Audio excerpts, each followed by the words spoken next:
everyone, and welcome to the last session in today's 12-hour stream, where we're going to be playing some Cypher System with the wonderful AKellyLane. But before we go around and say hello to everyone, first of all, thank you very much to Mushroom for that resub. That makes 3 months, so you get a new badge. You now get your scroll, your diploma, next to your name in chat, so thank you very much. They requested that their advantage go to the DM because they didn't know who was playing. In this system, the DM doesn't roll, so we'll put it in the pool. The first advantage will be free. Check out these things. Social links. I'm not typing. Where am I typing? Am I typing anywhere? Nowhere. Okay. Hang on a second. Let me try that again when I'm actually typing. Don't you hate it when computers do that? Social links. Check out my Discord, Twitter, and YouTube. We've got a thriving community in the Discord. If you want to get a game, send me a DM on Twitter. And on YouTube right now, you can catch up all of our premiere episodes from last week and be up to speed, ready for this term's season, which runs until February. So, you know, we're right at the start. Also, check out our sponsors, Mage Hand Press. If you were hanging around in the last show, then you would have seen the Dark Matter system, which is a space system, which is an expansion for 5e. It is currently available in hardback, and you can pre-order it now using my special code MHPSCRAT. You will get a 15% discount. Thank you very much, Attack Trick, for that subscription. Let us know where you want the advantage to go. Also, big thank you to the Deck of Many, who created the Deck of Many Things, the Humblewood campaign, which is also available in hardback. Available this month, they've got a Black Friday sale on at the moment on their website. If you buy over $100 worth of stuff, you can use the code Scratticus for free shipping. Also, check out our newest sponsor, Hero Forge. Hero Forge, fully customizable tabletop miniatures with thousands of combinations of parts to create a unique character for your character. You can have them downloaded in plastic. You can buy them in plastic, metal, or you can download the STL file if you have a 3D printer and print them yourself. That's all the sponsors, that's all the things. You should also check out the tweet. I'm not sure if I updated the tweet. I think I did. Check out the tweet, which might be there. Is that the tweet? Maybe that's the tweet. Someone let me know if that's a tweet. If not, I'll update it. Retweet the tweet. Let everyone know that you are here. Thank you very much to Michael Wayne, who gives us up to Honey and Dice. Honey, you have an advantage to keep or give as you see fit. Without further ado, I have Yabadon. Kelly, how are you? Hello, that's the tweet. Thank you. By the way. Welcome. Hi, I'm Kelly. AKellyLane on Twitter, AKelly in chat. I'm here a lot on the Scratticus Academy. Specifically, this season I'm here on Monday nights and on Thursdays in a couple weeks. We've got some breaks for US holidays and travel and stuff like that, but we're going to get started soon. I write stuff for Scrat's Patreon. I write and edit for DM's Guild, with new stuff for that coming soon, including Uncaged Volume 4. 4 of 4, guys. It was a long year. That's all I got. You scared me with that big pause. I thought my internet had dropped. You all went perfectly still. Kelly went quiet. I was halfway through panicking. There we go. There's the Patreon as well. Kelly writes for our Patreon, so you can check out her stuff there. Kelly, if you want to put the other links in chat, I would very much appreciate it if you did. We'll hop around the screen and say hello to everyone else, starting with Honey at Honey and Dice. Oh, hi, Honey. Welcome back to the show. Hi. Who are you? Where can we find you online? What do you do? I'm Honey, aka Honey and Dice, aka trying to stay awake right now. But I love you all. I am on Twitter at Honey and Dice. I'm everybody's biggest cheerleader. I am a DM, a GM, a storyteller, depending on the system. I run the Embrace the Initiative workshop, which hopefully will be coming online soon, where I teach new and existing DMs how to become more confident and comfortable leaders in their hobby. And I do a lot of writing that I don't share, and apparently I have to start sharing that soon. And I play on several streams, including Princesses Save Dragons on Sundays, on the Angry Nerd Girl Twitch, with a lot of other uncaged writers, and on charity streams. So that's who I am. Is that's familiar? Is that the same one that Critical Bard's in from the last show? Yes. Yeah. Okay. Cool. Awesome. Oh. I've put Angry Nerd Girl in. I've put your Twitter in. If you'd like to put any other links in the chat, please do. That'd be fantastic. Next around the screen, we have Nerdly. Oh, hi, friends. I'm Natalie.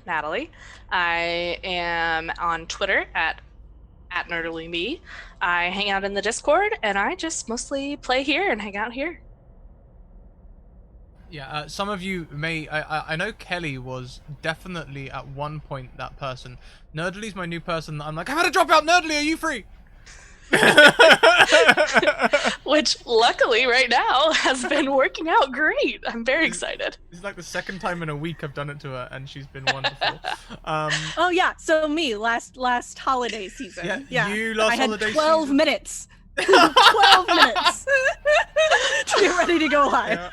Yeah. Renee has also fallen into that seat before. Yeah. Lastly around the screen. Well, no, I'm last. But so next around the screen we have Kai, academic. Good morning, Kai. Thank you for joining. Good morning. It is a very early morning. My name's Kai. I can be found on Twitter as @academic. I hang out here every Wednesday evening at 6 p.m. at the Isle of, and I'm gonna try Blissmouth. Is a hard title. We try. Yeah, I play a lot of systems, D&D, Monster of the Week, everything like that. DM, GM. You name it, only just not that much online yet. I'm mostly here at the Academy, and I'm very excited for today. Okay, before we get going, big thank you to Ambara Gawain, who has donated 3 advantages each to kick off the show. Massive donation. Thank you very much for the support. We very much appreciate it. I am poor, and the taxman has been knocking. So, without any further ado, Kelly, how are you doing? Good, even better. I love big donations right at the beginning because I know I can just make things harder from the get-go.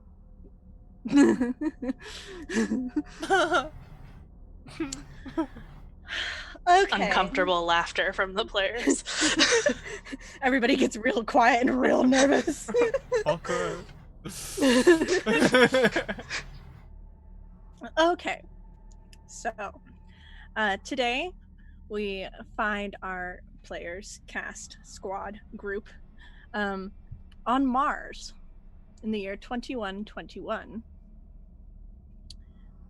Each of you, for some reason, decided a few years ago to take the grueling training and then the 8-month space flight together to land on Mars, where you come to meet each other,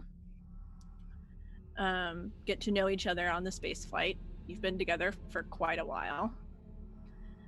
When you land on Mars, you meet the original team that was sent here to essentially build and prepare living quarters on the planet. You live in essentially a large bunker, which rests atop several lava tubes, ancient lava tubes from the planet that you've now encased in stone and steel and made it so that you can live below ground as well as above.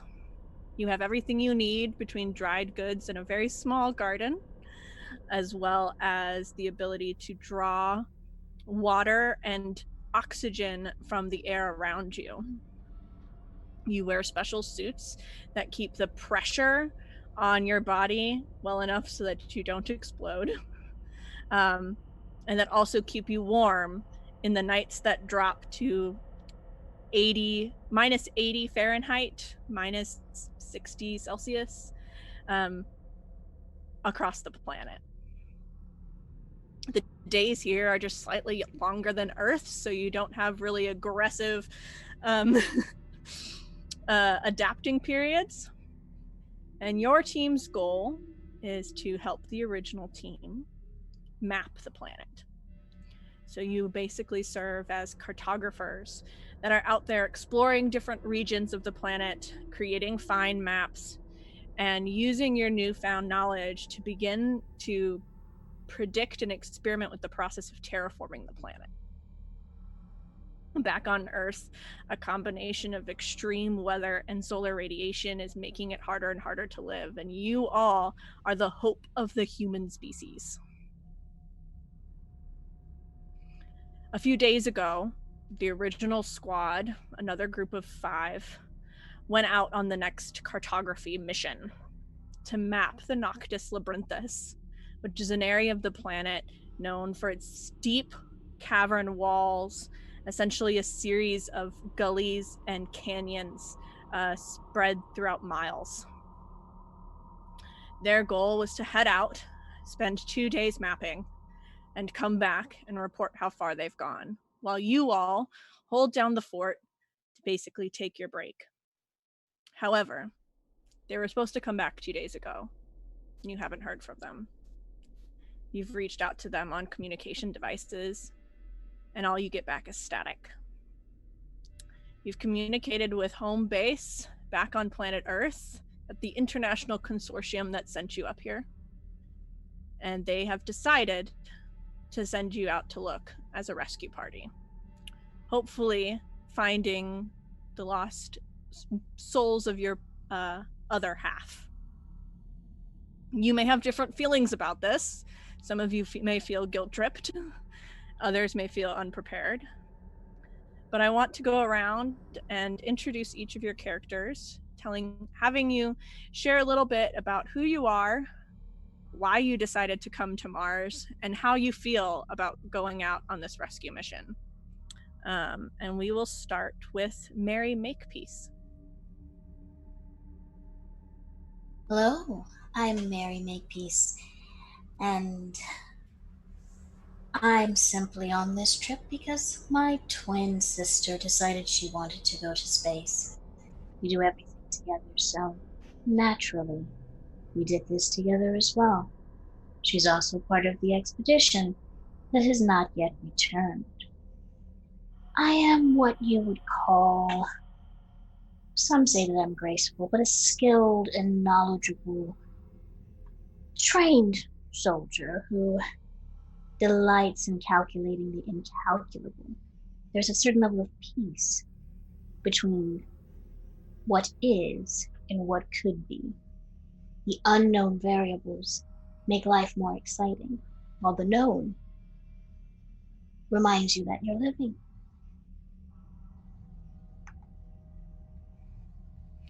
And then we'll go around to Evren. Who are you? Why did you come to Mars? And how do you feel about this mission? My name is Evren. I am a inquisitive type, and I've always been one for exploring. So as soon as the opportunity arose for me to go to Mars, I just knew I had to come. I am really, really excited to go see the Noctis Labyrinthus. I don't know what's going on with the rest of the team, and that's really important.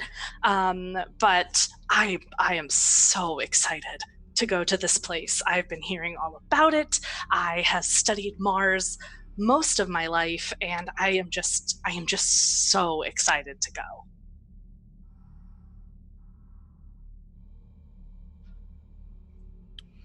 Floris, who are you? Why did you come to Mars, and how do you feel about this rescue mission? My name is Floris van der Haan. I am the resident technology specialist. Since I was about, I would say, 4, I've been taking things apart and putting them back together. My grandmother was, she used to work on the Opportunity. So, Mars was a thing at home. Machines on Mars was a thing at home. Though I didn't really expect to go to Mars, but due to an unfortunate sequence of events, as I like to call it, I now find myself on Mars. And I'd rather send one of my drones up there, really. I'm not feeling too great about this mission. I'm not feeling too great about Mars in general. But, I'm here, I guess. And Scrat with the character name that I can't pronounce. Mr. Cresby. Yes, my name is Zoiden Cresby, and I am here. I am an affiliate of the Rue Inc. Society. You see, before the space race, they were working in the TTRPG community as like map makers, and then when they wanted to map out Mars, they said, well, who do we want to use? And they said, well, we want to use Devon Rue Inc. Not only are their maps accurate, they're very pretty as well. And if you use the code Scratticus on their website, you can possibly get a discount even now in this future year. Sorry, that was shameless. However, they also need other things as well as people who can survey and look after, like, doing all of these things. They also need people who are StarCraft pilots. And that is what I am doing here. I am here because I am a StarCraft pilot. I maybe dropped these people off and then thought, well, you know, I've always wanted to have a go at surveying the land, so that's what I'm going to do. I'm trying out a new accent as well. See how it goes. I look forward to seeing how it goes in like an hour.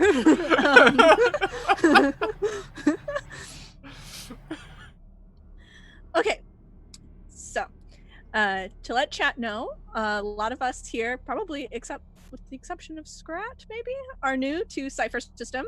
Oh, yeah. I've played a little bit. I did a couple of seasons where I taught people how to play it, but that doesn't mean I understand it. As well you know.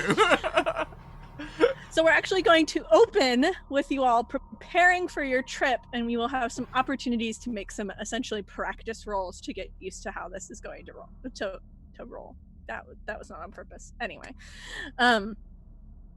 so someone is going to need to essentially navigate towards Noctis Labyrinthus. Someone will need to kind of prepare your supplies. Someone will be needing to keep a lookout. So can I get 3 volunteers who thinks that their character is designed for each one of those? So supplies, navigation, watchman. I would like to volunteer for navigation. As a pilot, it is very natural to me to navigate, admittedly and usually amongst the stars, but I'll see. I should be okay down here as well. Okay, so Scrat, can you roll for that navigation? So this is going to be a difficulty 3. Okay, now would you...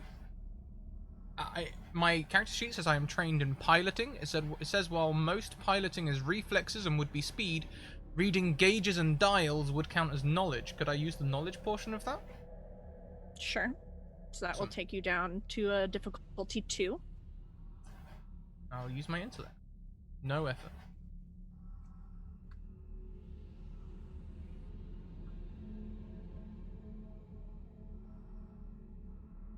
Okay, success. So you all, when you get to that point, you are very confident that you know how to get to Noctis Labyrinthus. These are just like the... In fact, I think these are Rue Inc. maps. Is why I'm finding them so easy to understand. I already know what the legend looks like. I missed some of that with my sound issues, but I do have skills in navigation and vehicle driving. Okay, good to know. We'll say that since Scrat was successful in the navigation, you probably are helping out with that process. You do have essentially a land RV for this purpose, who is going to take charge of outfitting the RV to make sure that you have the necessary supplies. So someone other than Scrat. Okay, Floris. I'll do it. So this will be a difficulty 3. So right. Do you have any skills or want to argue that you have any equipment that will help you with this? I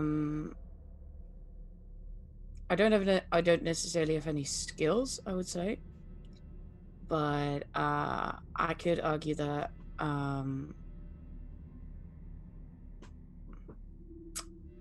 it's probably some rovers, something like that. That help me out carrying stuff. Yes, you are good with machines, so I'll imagine that you probably have like a system. You can say that you have a system set up. Yeah. You know how to prepare this machine, right? So that would be a skill. Yeah, I feel like Flores is very much like, I know where all the batteries are right now. If you touch any one of them, if I see one out of place, I'm gonna lose it. I know where all the equipment is. Nobody mess with my system. Nobody touch it.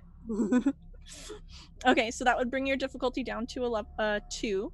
All right. So this is going to be an intelligence roll, difficulty 2. And if you would like to spend effort, that would require you to spend 3 points of your intelligence pool to lower the difficulty down to 1. You don't have to do that, but you can. If you have an edge in intelligence, that makes it easier.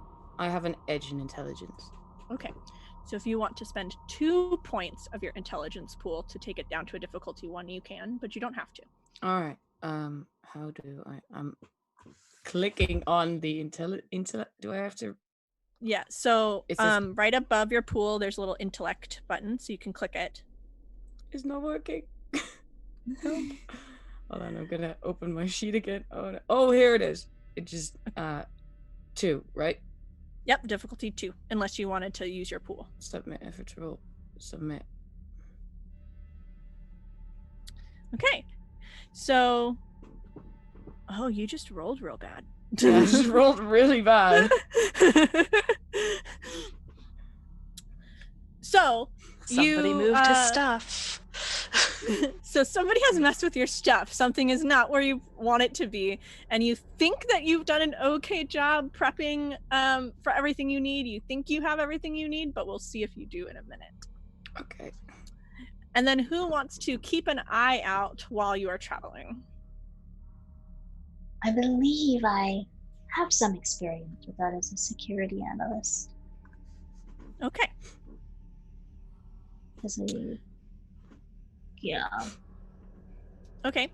So this will also, we'll just keep it at a difficulty 3. Do you have any skills that could lower that difficulty? It's a very good question. Seeing through deception.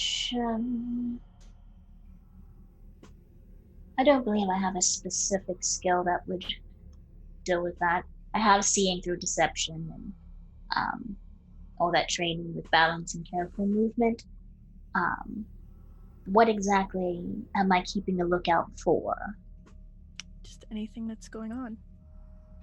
Then yes, just chilling, looking for anything that seems out of place would be seeing through deception. Yeah, I can accept that. So that would bring you down to a difficulty 2. Now, do you want to try and bring that down to a difficulty 1, or do you want to leave it at a 2?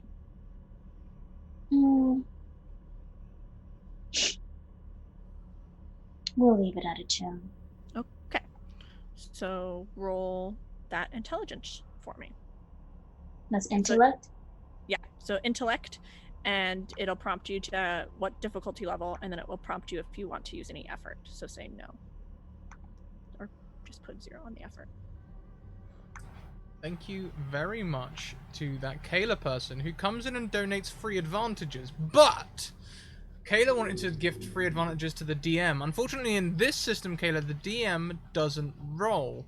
If you do want to hinder us, you could change that to 2 disadvantages, or you can gift those free advantages differently. There's already 1 in the pot, so we could just dish them out 1 each. Let us know what you want to do. Okay, so that was a success. So you all load up onto your land cruiser. Kayla says 2 disadvantages. You all load up onto your land cruiser, and you head out. It is lit. You can see everything very well, but it is several hours of travel to get to the Noctis Labyrinthus. And as you approach kind of partway through the day, Floris, you hear a sputtering sound as the RV itself kind of jolts. And you realize that in your confusion and haste to pack up all of the equipment, you forgot to make sure that the battery packs were fully charged.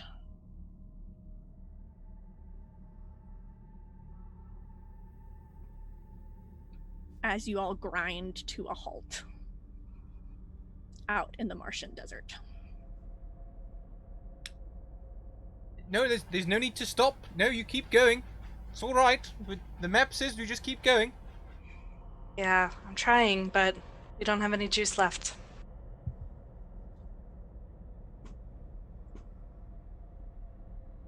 Sucks. Oh.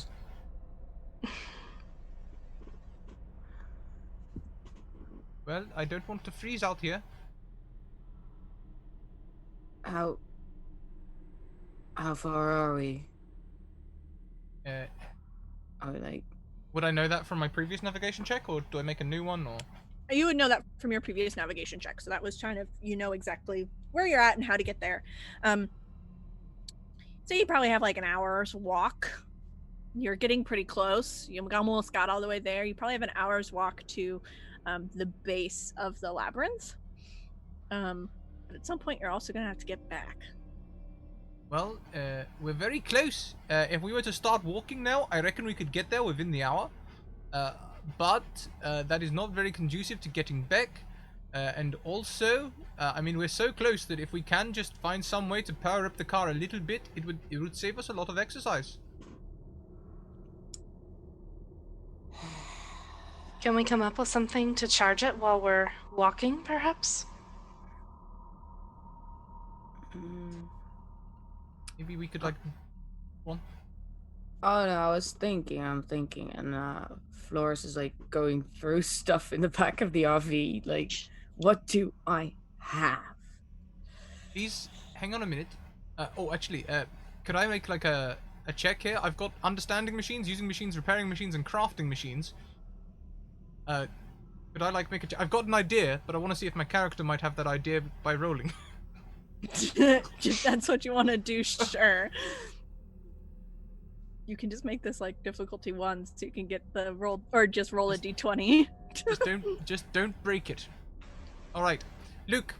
If this is running on batteries and there is a motor, if we just swap the wires around on the motor and start pushing it for a little while, then we can back EMF the batteries and put more charge in the batteries. It would mean that the walk to the labyrinth would be a little bit longer, but it would mean that we have some charge to start getting back. That's fair, I could do that. See, life is a series of natural and spontaneous changes. Don't resist them. That only creates sorrow. Let reality be reality. Let things flow naturally forward in whatever way they like. I'm understand, Mary, and normally I'd be very on board, but quite naturally at the moment, I think we would all freeze to death, and I'm not really in favor of that. No, I was agreeing with you. But see, I'm just sorry. right there. But see how what you're understanding isn't necessarily wrong. It is how you read the variables. And here I am, working with a completely different equation. We have the same numbers. Right, I see. Like we're working on different parts of the same equation. We're both right, but together we're wrong. There we go. What can I do to assist? Well, first of all, thank you very much, Mushroom, who wants to spice things up. Kelly, do we have any random roll tables for this system? I don't. But I mean, I could find one. there is one in that book you showed me a second ago, isn't there? Oh, I think so. I mean, if you're up for it, There's a lot of pages. There's a lot of pages in this book, Scrat. I haven't read them all. Well, I'll tell you what. Don't worry. We can chill on that one for a second. I can find you something. In the meantime, Mushroom, you can now roll those D100s yourself. Type !roll in the chat to 4 times to roll us some D100s. As Zoidon has been telling us about how we're gonna like recharge the EMF, Evren kind of plucked what looks like a tablet stylus out of her hair. You think you're not sure where it really came from, and she's like taking notes about like what how we're going to do this. You're flipping the wires, you say. Yes, okay. So I'll say that between Zoidon and Floris, having two mechanically minded people, flipping wires around, popping this thing open, doing what you want to do, where you can just do it. That's going to be just something that happens. However, you all are trying to push a rover that has to be extremely heavy to stay on the ground, because this is like 34% or something of Earth's gravity. So you all are very light, and you are talking about trying to push it along to charge it. So Oh, and that makes the distance longer as well, because we travel faster. Oh. So I need everyone, who's going to kind of lead the charge for this push? I will. Okay. So Evren, you're going to make a might roll. The difficulty here is going to be like a 6. This is very hard. However, you automatically bring it down to a 5 because you have assistance from your crew. Okay. Do you have anything else that is going to help you with this task of figuring out how to push this rover on the Martian surface?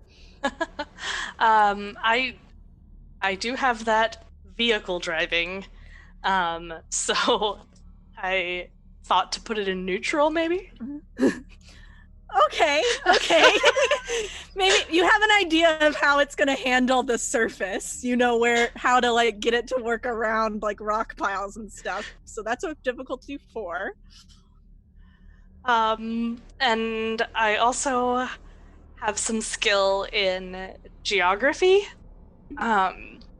As far as, I guess, knowledge of the surface, but we kind of already used that, so same. Not so much. I'm kind of strong. I've got some training. The rest of it's all up here. Well, you can make that might roll with a difficulty 4, but if you want to spend effort to lower the difficulty and use your might points, you can do that too. I think I will do that. Okay. Do you have any edges in might? I do. I have 1. Okay. So you can lower the difficulty to difficulty 3 by taking your might pool down by 2. Okay. I will do that. And then you can roll for me, and you're trying to beat a difficulty 3.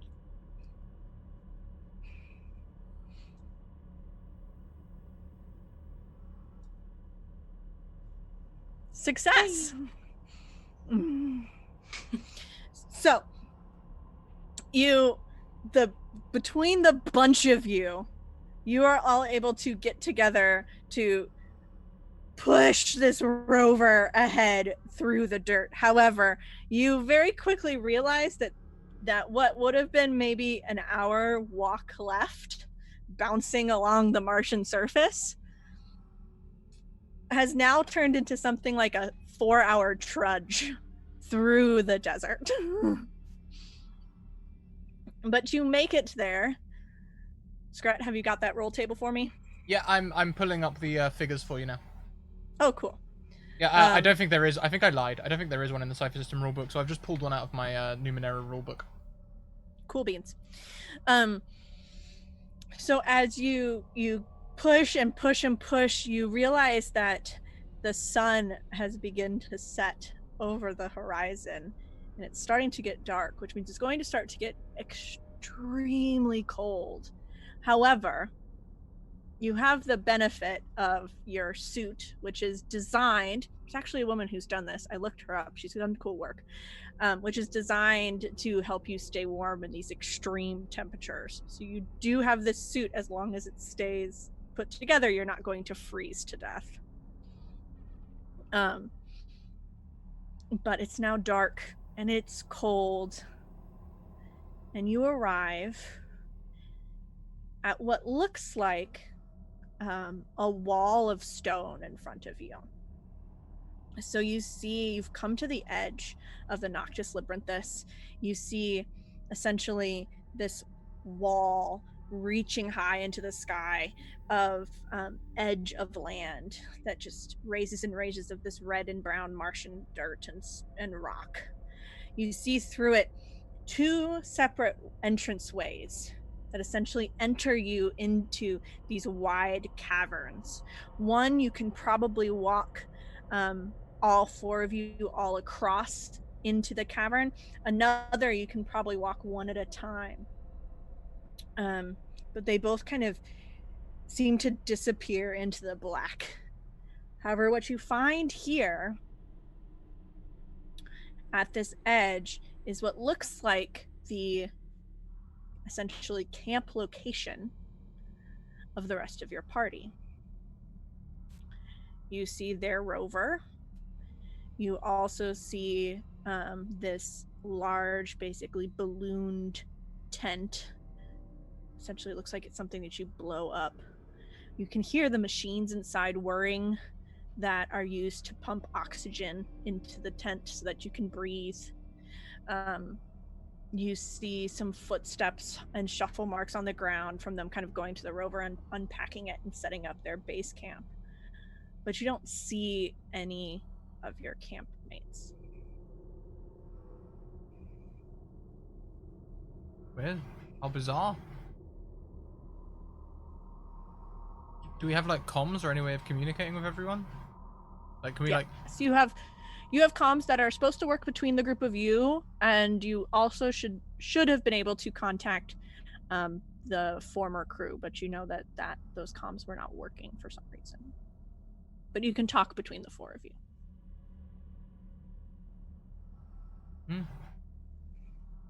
Does not look like there's anyone here. No, but there only ever was about maybe a 62% chance that they would be right here at the camp, just waiting to come back. The fact that they've been missing for so many days is the X and the Y.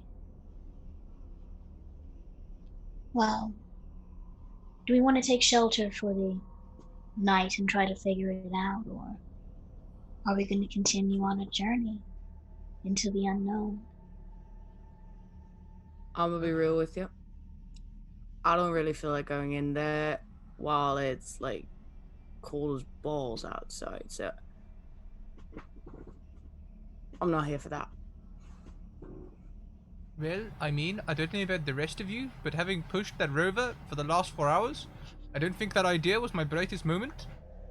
So I would be very willing to, like, perhaps look to see if there's something that we can do in camp that is a little bit less intensive on the labor. Although, Everin, I understand you did most of the work there. Good job. I see you work out. See you down the gym, maybe. But, you know, we should definitely investigate, I think, at least. And I'm if you want to work out the double differentiation, I did that once for an exam and never again. Okay, I'm never doing it again. Some people find peace. Some people find conflict, but at the end of the day, we've both had this experience. We can share in each other's existence because we've both done this before. All right, are we looking over the camp? Everyone's like constantly looking like at Mary, like she's trying to figure out what book, like she might have heard what she's saying from. And like you all had 8 months of space travel locked basically in a large metal tube with this. Everyone used to take notes on what Mary said, but Flora stopped listening after like hour 2. He's just like, yeah. Just always listen to the last sentence. That's where it is. The silence is a source of great strength. And Floris is always quiet, very strong individual. Tired, really. So, Mary, you talked about looking over the camp. Yeah. So you know from just approaching the camp that this is the same, identical to the same equipment that you guys have. It's ready, it's prepared. It seems everything's set up. Nothing seems immediately wonky. But what are you guys looking for? Who's doing what?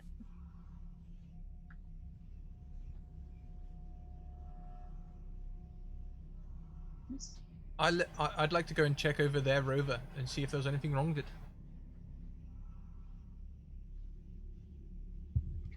Okie dokie. You can go investigate the rover. With your knowledge of machines, looking at it, it seems ready to go. Fully stocked. Nothing seems immediately wrong with it. Fully stocked? Is the battery full as well? There is enough battery to get one rover back to camp. Back to base camp. Then I will start.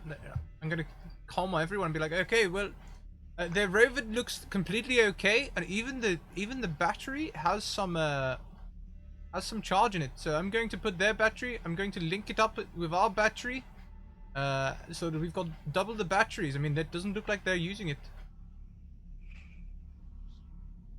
Why don't we move Hopefully, this? we need to get all of us back. I mean, we can all like, if we find them, they'll just sit on our laps or something. I guess. Party in the rover. I should just be able to like possibly just put them on top or next to, or maybe make a small shelf.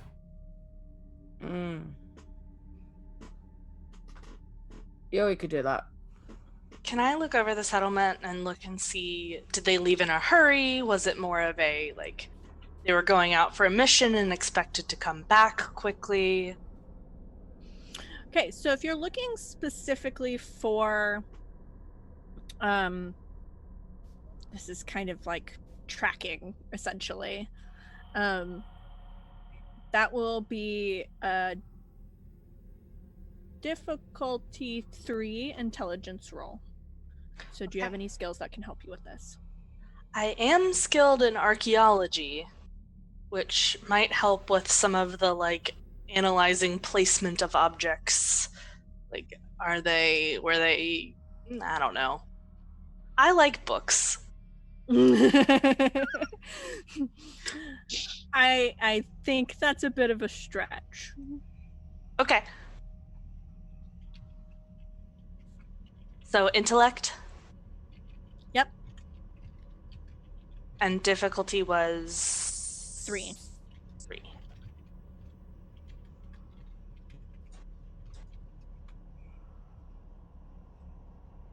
Okay. So that is a success. So as you look over camp, you notice 2 things. First, you see that their footsteps are kind of all over. Like, it looks like they were here for a while, kind of in and out. It's a little hard to track like exact movements. But you do see footsteps kind of leading from the main tent, essentially, off into the center of the labyrinth. You kind of can follow a little while using essentially like a giant glow stick to help you see in the dark, because it's pitch black at this point.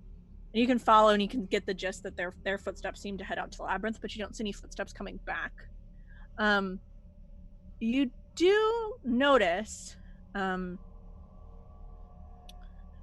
what looks to be marks in the dirt, kind of heading out from the second entrance into the labyrinth. So the second entrance, that's kind of one person at a time. They're not footsteps, though. Not quite sure what they are. But there are other marks in the dirt. They look like lines, almost. There's something over here. Some marks? Tracks, maybe? I'm not sure.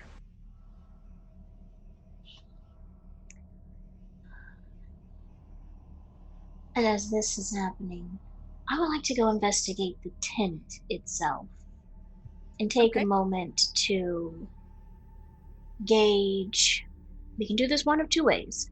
I can take a moment to utilize the mathematical skills to just sit there as if meditating in the tent and examining everything, or just my analyst skills to look around and endeavor to gauge how long it's been abandoned based on, how much air and so on has been used and whatnot. Get an idea of how long it's been since someone's been in the tent. Okay, you can use those analyst skills. Mm-hmm. So you're gonna roll this. Call it a difficulty 3. So with your analyst skills, it'll just be a difficulty 2. This should be fairly easy for you. And that's what I'm using my higher mathematics to mean. But if you don't want it to mean that, that's fine. That's a fine interpretation. So you said difficulty 2. Using intellect? Yep. Alright, let's roll this one. Difficulty 2.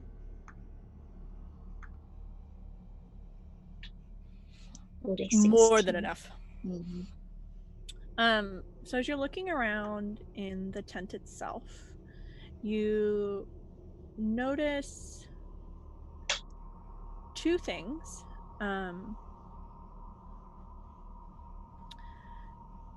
First, so you were first really interested in how long have they been there. The oxygen pump itself is kind of constantly drawing oxygen out of the air, and there's also a water pump that is, Mars can get to be like 100% humidity. It's constantly making water, but you see that nobody's turned that water pump off, and so there's this essentially water container that's like exploded, and so there's water everywhere.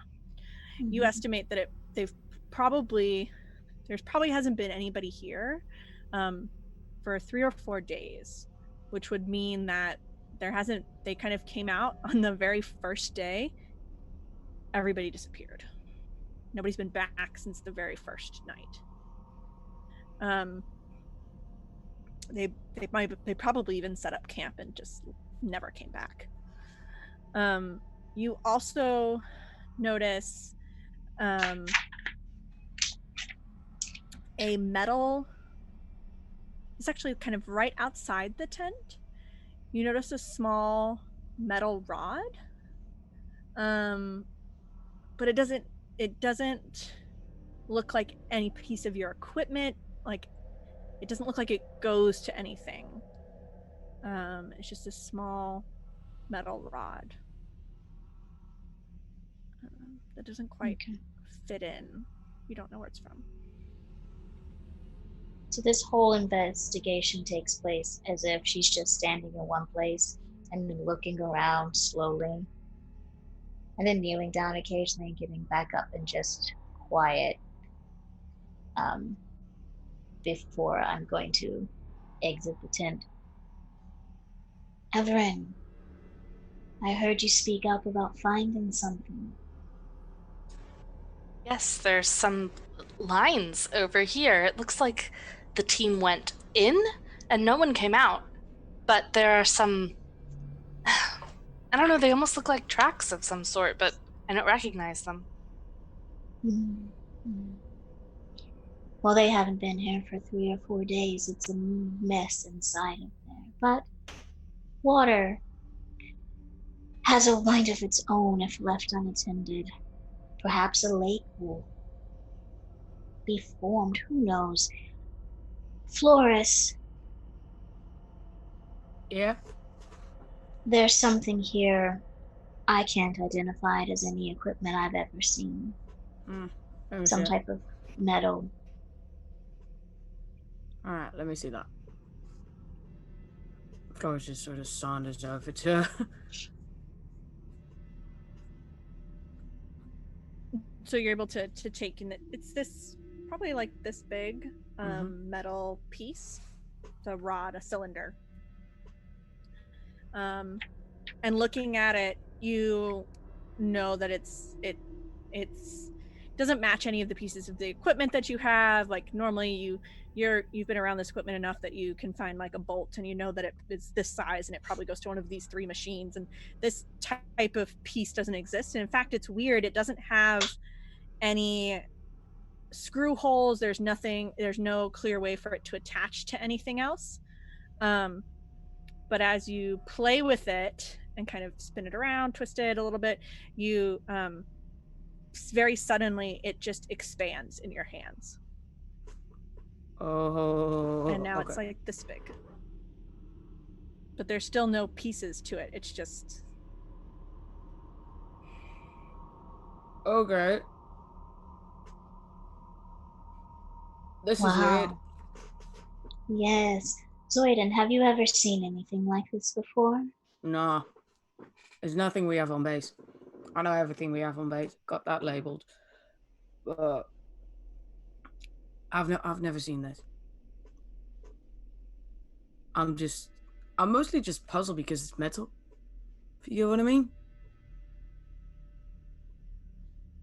Right. Zoidan, you have such wonderful ideas and insights, like giving us more time to bond on a trip by pushing a rover together, as opposed to just walking. So perhaps that amazing brain of yours has some theory as to what this is Flores is holding. And like over on the rover, still working on the batteries, Zoidan tunes in like, I guess I'd give it a go. Could you like describe it to me clearly? Are there any markings or serial numbers? Perhaps a factory identification code? Nah.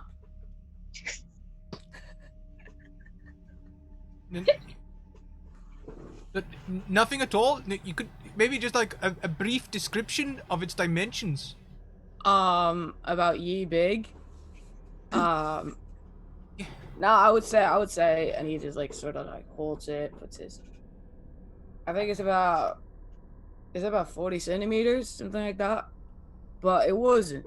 It was like 20, and I was just fiddling with it a little bit, and then all of a sudden it went like a what, and now it's 40 centimeters, and. Is that some kind of interlocking plate mechanism? Is it or something? It looks like it. I'm not sure, really. I'm a little bit puzzled by it. Maybe it's one of them novelty things, you know, the little like things that extend out into like a hollow bow staff. Do you remember those from the early 21st century? They were kind of rubbish, but also kind of cool. Yeah, Crispy, I completely get what you mean. The only retort I have to that is that we're in space on Mars, and I don't see a gush up on here. Maybe one of our team was a little bit nervous and thought they'd sneak a weapon along. I should think about bringing a anti-stress bow staff as well. Anyhow. Meanwhile, I'm just going to pull 2, it seems, separate cylinders from my backpack and then fit them together and twist it and make a bow staff and just say, hold them up side by side, maybe there's some similarities. Oh my god, I forgot you are the anti-stress bow staff. Yeah. Yes, okay, let's... He's like looking at, he's like trying to compare both of them. Was that an in-character forget or an out-of-character forget? That's an in-character forget.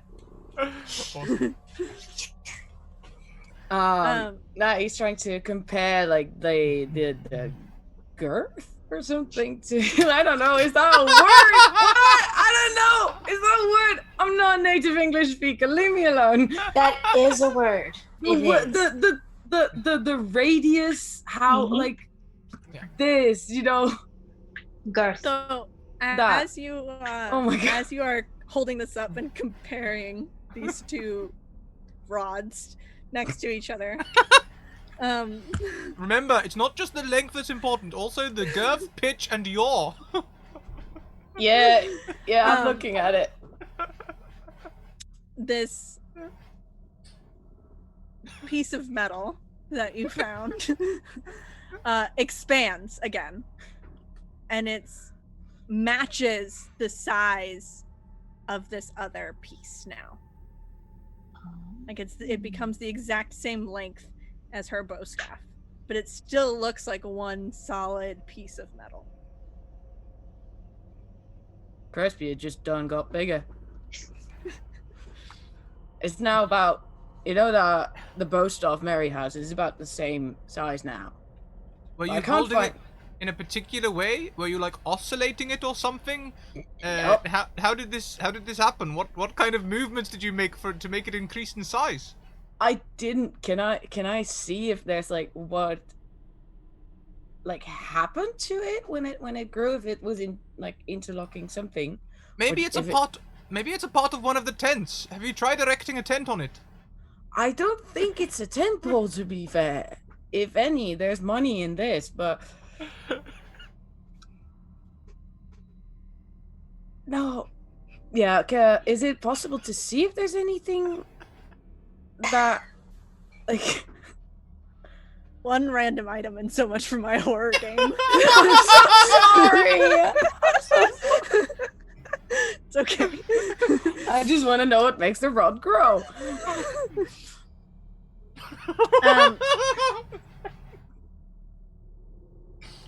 That's This a is quote. going to be a difficulty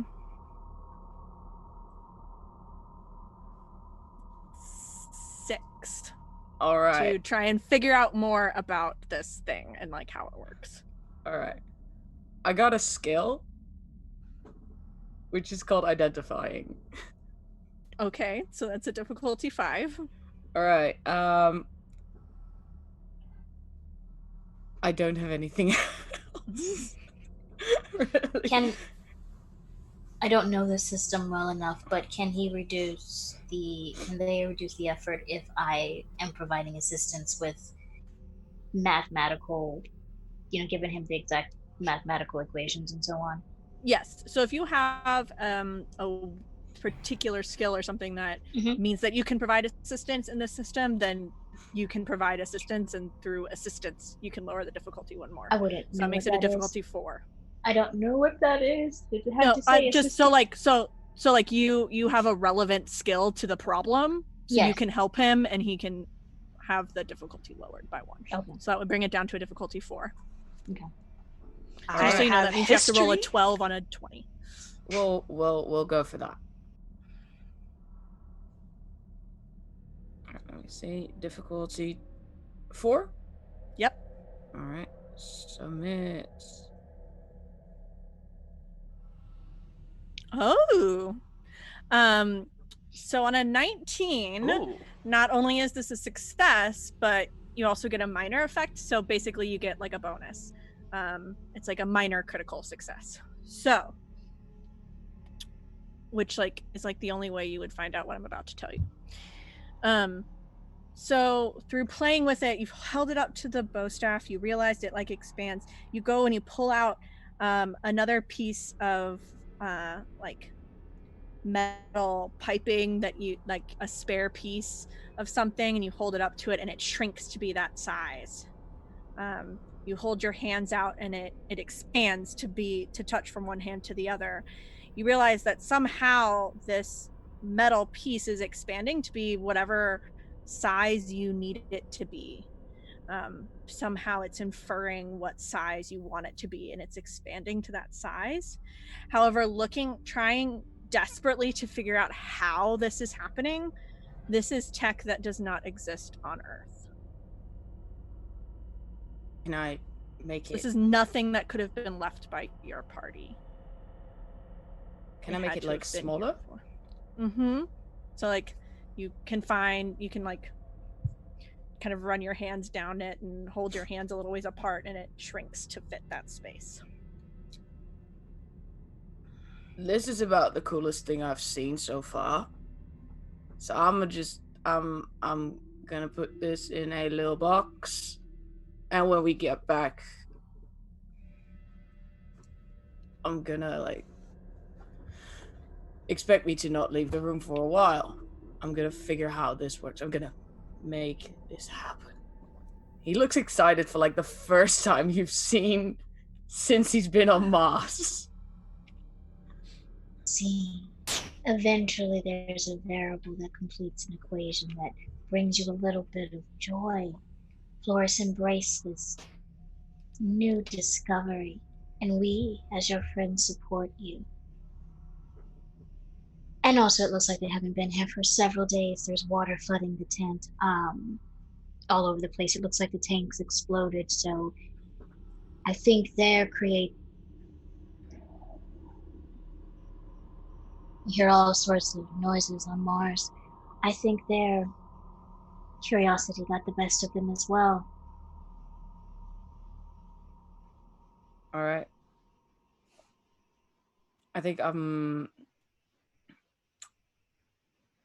yeah, I think we should just like stay here for now and head out when like somewhat of the sun is up again, maybe dawn or something like that.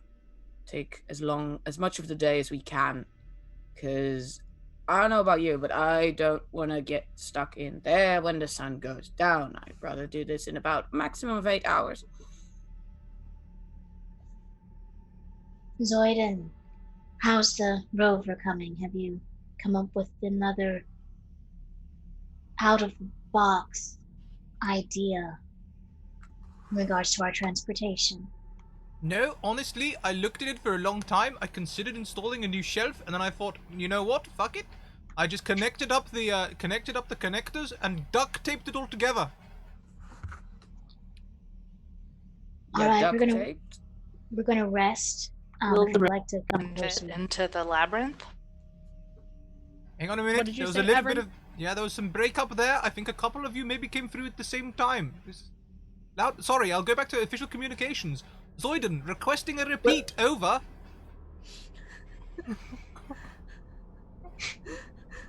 Everin, go ahead. Will the rover even fit into? Labyrinth?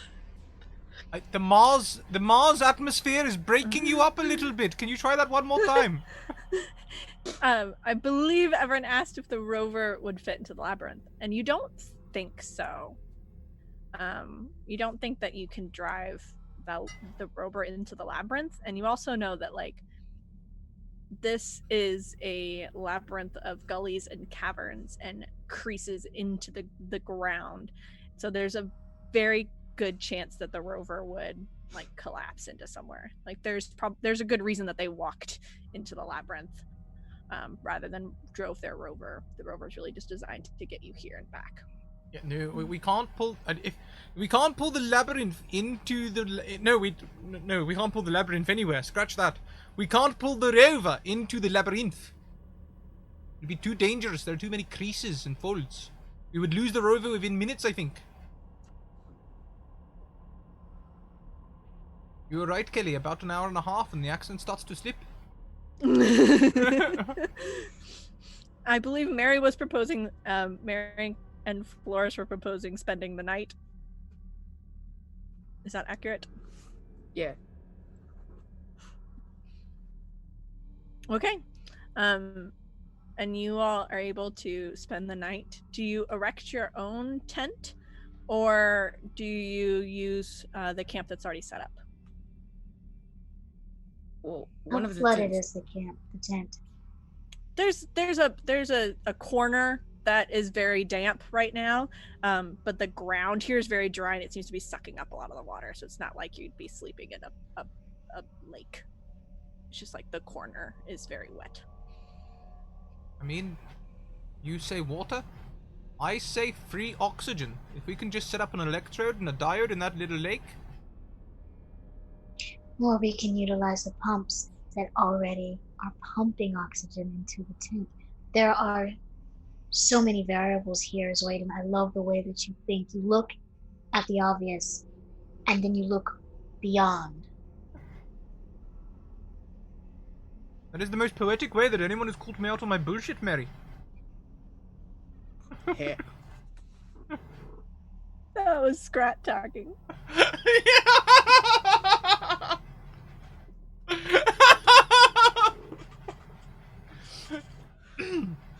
Excuse me. But yes, no, I agree. Perhaps we should just sleep and maybe leave water.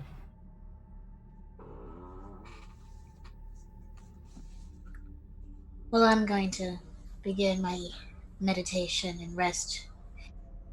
Flores, don't stay up too late playing with that rod.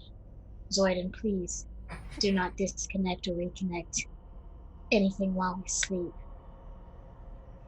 To play with unknown variables while all of us are aware is one thing, but let's just be on our toes. Everin, please don't stay up too late reading.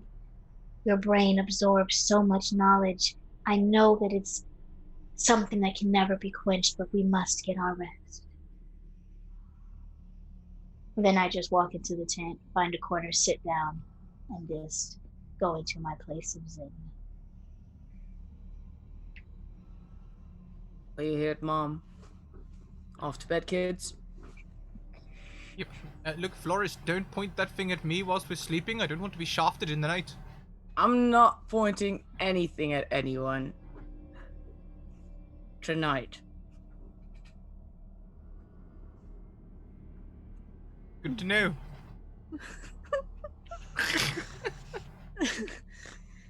And you all are able to bed down for the night. Everin, you kind of curl up in your cot. You're able to, inside this space, you're able to take your helmet off and actually kind of get comfortable. And you kind of curl up. But you just so happen to get the cot that's on the edge of the tent, kind of sleeping right next to the outside edge. And at some point in the night, you hear the tent edge shift, and just above your head, you see it indent inwards. And then out. But it must have been the wind. Okay. So, I was still awake reading, as you know, you would probably expect me to be. Did I hear anything outside, or now that I've stopped and I'm actually listening, do I hear anything? As you crane your head, it's hard to hear anything. The machinery in here that's required to keep the oxygen flowing is somewhat loud. You've kind of learned how to tune it out. But you don't hear anything from outside.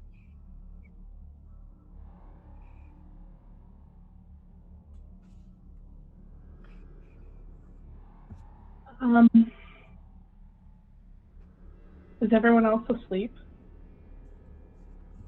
Yeah, but Kal-El donates you an advantage. Nerdly. Hey. They've been drinking, so they're banning themselves from chat. Have fun lurking. Everyone else seems to be asleep, but as you pick your head up and kind of look around and check each bunk, you all have kind of small lights, night lights essentially, from the whirring machines. You look over at where Flores is resting, and there is a spot right next to his face on the tent that seems darker, and the spot stands up, and you don't see it anymore. I'm rolling out of my cot and hurrying over to Flores and just kind of shaking him awake. Flores! Fuck. What? There's There's something outside. What? Is it still there? You don't see anything. From inside the tent, at least.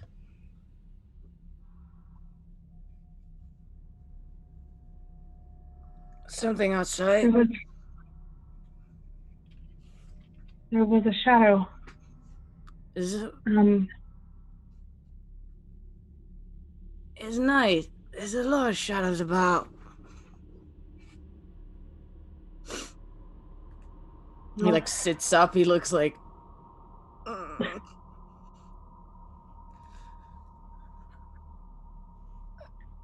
I can't argue with that, but there's something strange going on here. You wanna go like, just like take a walk around the tent or something? Yeah. I'm sure it's nothing. You go back to sleep. You sure? No, but I also don't want to wake you up for nothing. Well, you did. So we might as well. All right, then up you get. Let's go. All right. Let's go. Yeah. And the two of you head outside? Yeah. With like I guess something of a flashlight or something and a communicator. Definitely. With a flashlight. The big glow orb thing I had before, for sure. Mm-hmm. Basically have this like glorified glow sticks. So what do you do outside? Stare at everyone. So where did you see it? There was something near my cot, and then something near yours. So let's walk out along the outside and see if we can see anything. Okay. Let's do that. Thank you very much, Just sort of like- Mushroom. Sorry, thank you very much, Mushroom, who gives an advantage to everyone.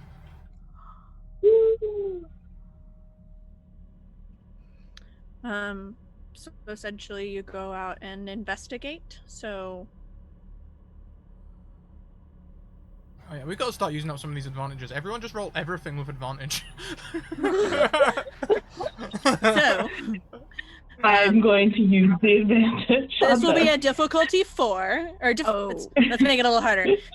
Difficulty 5. It's the two of you, so whoever gets assistance is difficulty 4. Who's leading the roll? I guess I will, since I'm the awake one, I suppose. Okay. Do you have any skills that will help you?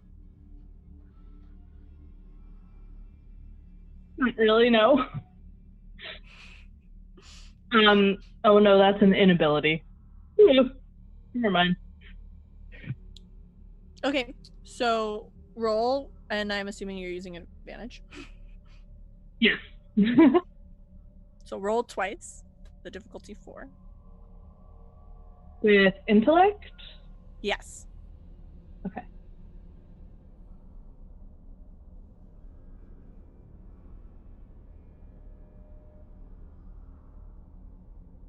Bam!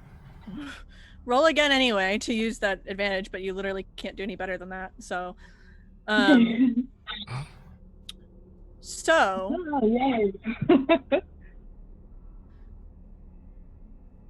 okay. So the two of you walk around the tent, and you find next to where your bed approximately is, Everin, you see some more scratches in the ground, like you had seen coming from the labyrinth. Oh dear.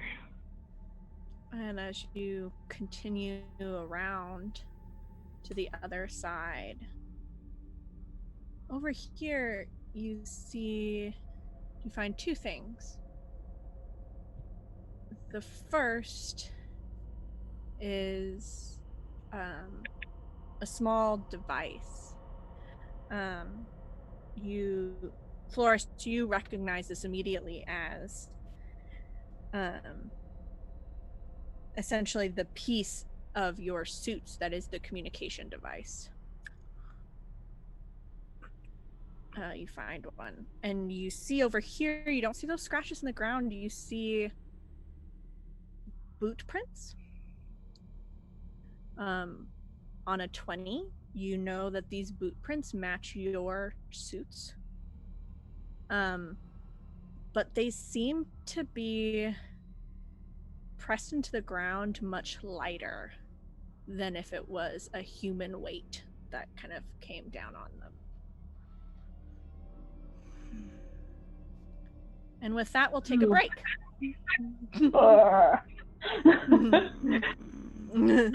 Scrat.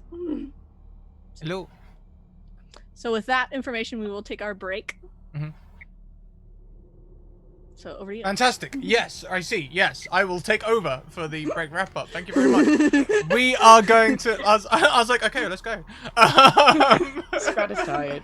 No, I honestly, it's just that Kelly is so good at handling everything that I just expect. I've just started expecting that Kelly will just handle everything, and I can just press the button at the end. That's a sign of how good you are, Kelly, not anything else. So we're gonna take a quick break. Go and take a bio. Go and stretch your legs. Grab a drink if you need one. Stay hydrated, everyone, especially if you've been with us for a long time. We've been streaming for a long time. If you are a sub, you will get to enjoy this lovely art, which was royalty free and by someone who I tagged in the tweet. For 5 minutes. If you're not a subscriber, you get to enjoy a Twitch ad and then this art. So enjoy that. We'll be back in 5 minutes. See you in a minute, everyone. Bye.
And we are back! I hope you enjoyed your break. I hope you got in at least a bio and a drink.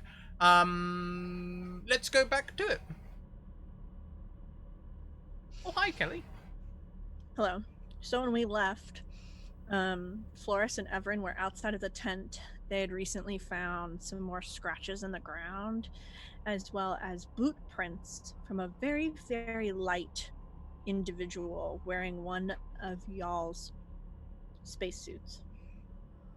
You also found what looks to be the communication device from one of the suits that has been kind of ripped out, easily identifiable by Floris. The two of you are standing outside this large white tent. Next to you, you see the walls of the Noctis Labyrinthus reaching high up into the sky. Off in the distance, you can see some faint light illuminating the labyrinth from Mars's 2 moons. You see just the peak of sunlight coming up over the horizon as the dawn begins to gray. What do you do?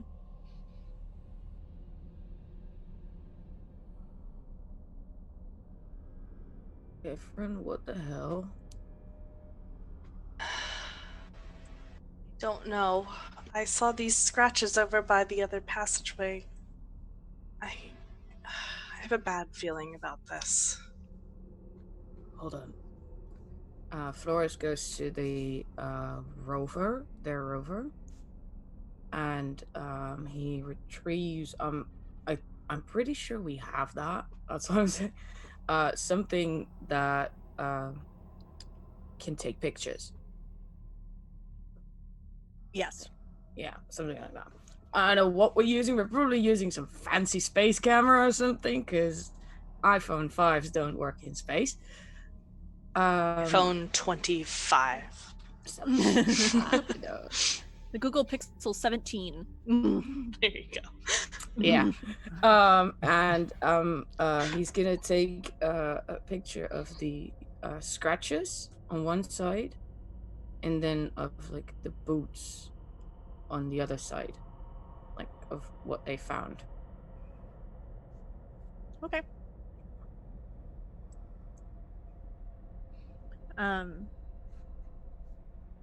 You're able to take these photos as you're walking and messing with the camera.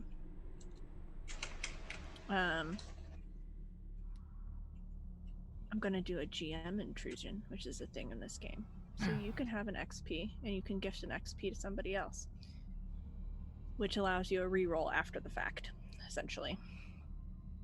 As you're walking with this camera, you stumble a little bit. You're kind of fiddling with the settings, and you stumble a little bit on a rock, and you take another picture on accident. Just kind of press the button. As you right yourself and you're looking back through the camera pictures, you see this photo that you took on accident, and it's essentially of the labyrinth, which is now being slowly lit by the morning light. And you see off in that smaller entryway, there's this black shape in the image. But you can't, it might be a smudge on the camera lens.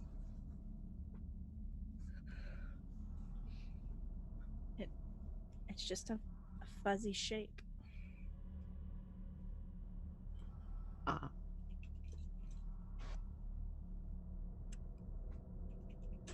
I power walk towards Everin. Everin? What? Ev- What? Everin. What is it? Yeah. He's like Okay. trying to get her slowly Okay. to like, go away from the side of the labyrinth, so to speak. Okay. What is it? I always take pictures of stuff, because like if they go, what's up, what happened to them, so we can say, you know what they told us to do, and yeah, I'm not scared. Are you scared? No. Funny you asked that. What is this? A picture? This. Oh. The one. The. She looks a little closer and sees the smudge in there. Oh, A little weird, in it. yes, it is. Mary and Zoidin, given the morning light and the hustle and bustle, you guys are both able to wake up, and you see that Everett and Flores aren't inside, but you can hear them talking over their communicators outside. Doesn't Continue. seem too weird to me. I'm going to wake up, grab a beaker, scoop up some of that water. I'm going to put a bit of litmus paper in it and check that it's neutral, and if it's neutral, I'll have a little sip. Drink Mor- away. Good morning, Mary. Would you like a drink? Watching you is like refreshing, because muddy water, let stand, becomes clear. And it's as if you knew that.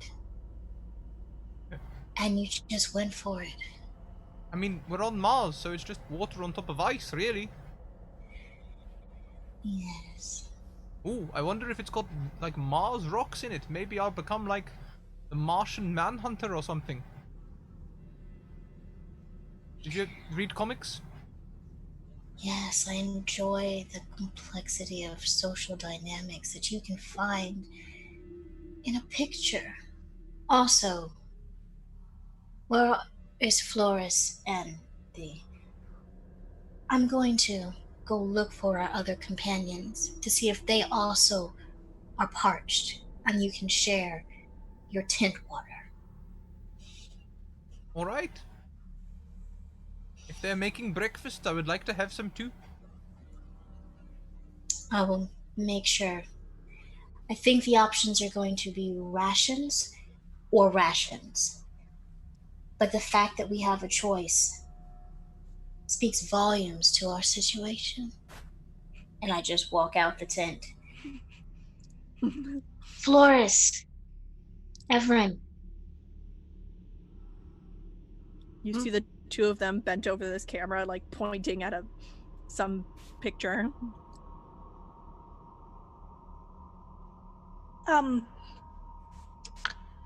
Good morning, Mary. What will you look at this? of course. What have you captured? What moment in time have you captured? And I'll go over and... Zoidin, there's no picture, there's no breakfast, but they're partaking in photography. And I just go and look at the picture. Right. Well, That just makes it sound like we're taking vacation pictures, but like, yeah, I guess. yeah, alright, I'll get mine too. We can all be tourists here on Mars. You're right, fun.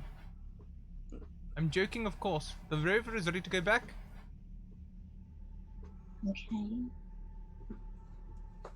So what part of this picture has you disturbed? Is it how this seemingly... And is it a humanoid shape, Kelly, or is it just a smear? It's you see kind of a black black blob and then like a smaller black blob, so it looks like it's a shape with a head, but it's hard to say. You can't like distinguish like arms and legs. Did you Could be a find person in a spacesuit. someone? Did you find someone? There was something outside the tent. We came to see.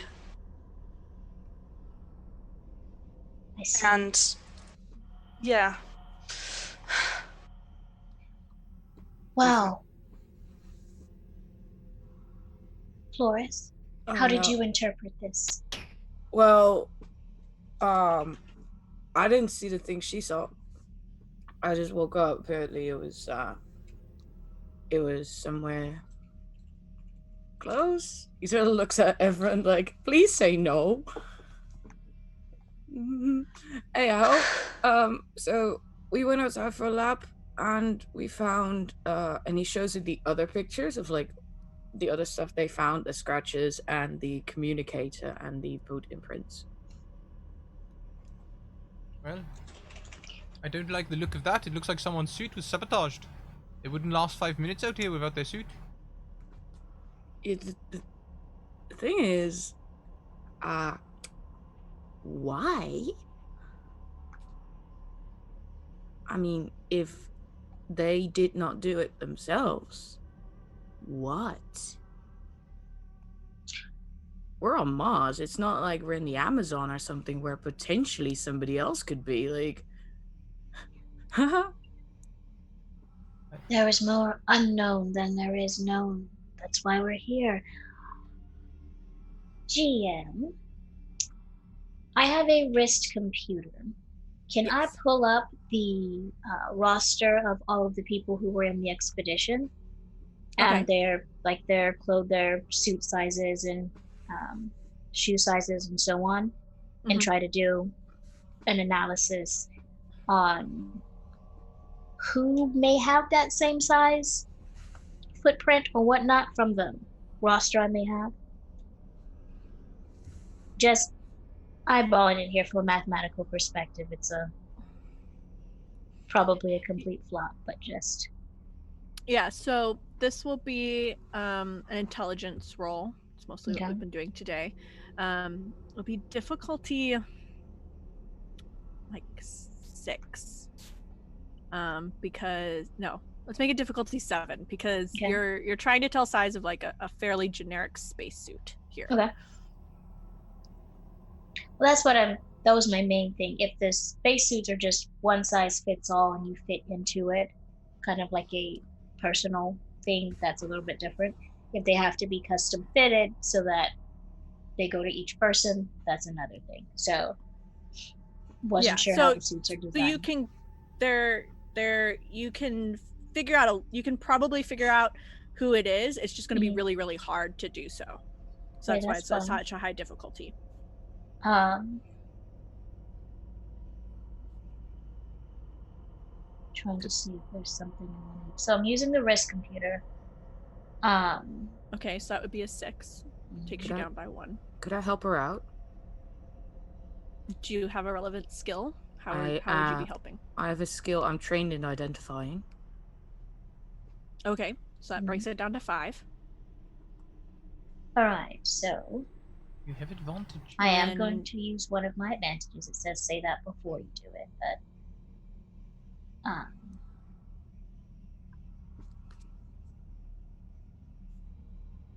I really don't think higher mathematics kind of fits here because she's not having to do math. She's just pulling the data. Because if she was, I would be doing high mathematics, trying to compare the footfalls and how light they are and so on, but she's not done that investigation, like depth and all the rest of that. So just high level. You said difficulty 5? Yep. All right, and for advantage, I roll twice? Yep. All right. So we're going to do 1. It was difficulty 5. Come on.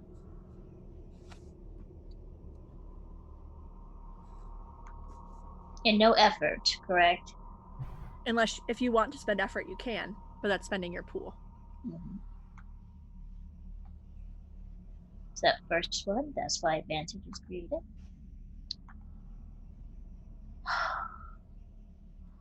Nope, not 6, not 6. We need 5. Thank you. Yeah, another failure. Second one. You narrow it down. There's a couple people in the last expedition that are fairly similar in stature, so it's kind of hard to narrow down between 2 or 3 of them. But it does seem to be this exact same boot print that you would find on all of your suits. There is some standardization. So it's definitely one of your all's suits, but it's hard to say whose. And did they communicate that it looked like the footprints were lighter than they should be, or would that be captured via camera, how they took the picture, or no? You'd probably be able to tell visually that it's not very deep footprint. At this time, Zoidan, one of the machines inside is beeping. What? And you... When you say beeping, you mean like a regular sort of I'm a machine beep, I'm a machine beep, or like a warning beep, warning beep, warning beep, or... The latter. Oh no. Well then, in that case, I'd better go and have a little look at the warning beep. Which machine is this? I'm just going to go and look at the equipment inside the tent. It's making a strange noise. It sounds like a warning beep. And you're able to head inside. You pop in, look around. And this is one of those things you know immediately. It's like page 1 of the like living on Mars manual.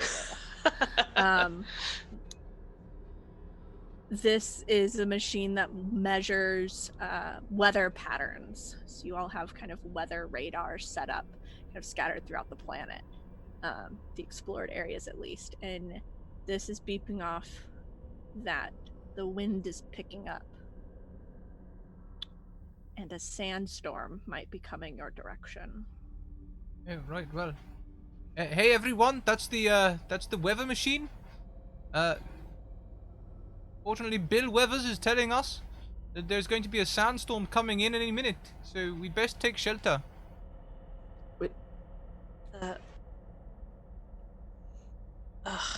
The labyrinth. Is that going to be the safest place? No, don't say that. I think it might well be. The tent may not stand up to it. Back on base, you would normally go underground. Unless anyone spotted any caves on the walk here when we were pushing the rover. I think we're standing in front of one.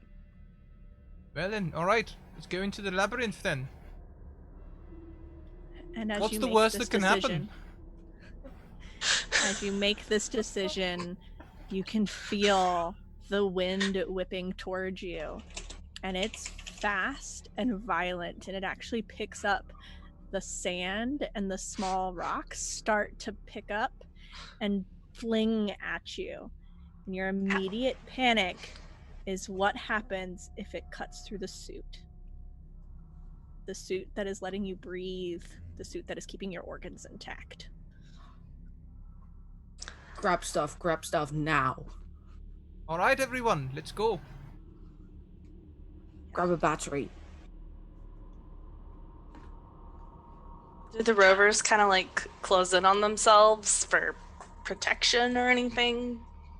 Do we have to worry about that? I'm more worried about us, I think. I've got some like machine tools that came with my character sheet. I'm just going to take a bolt gun. I'm just going to bolt a rod over the rover so that it's bolted down on each side and go, fuck it, that'll do. Let's go. I agree. You're lucky I even have a bolt gun, because originally my creator decided that I would only have duct tape and WD-40.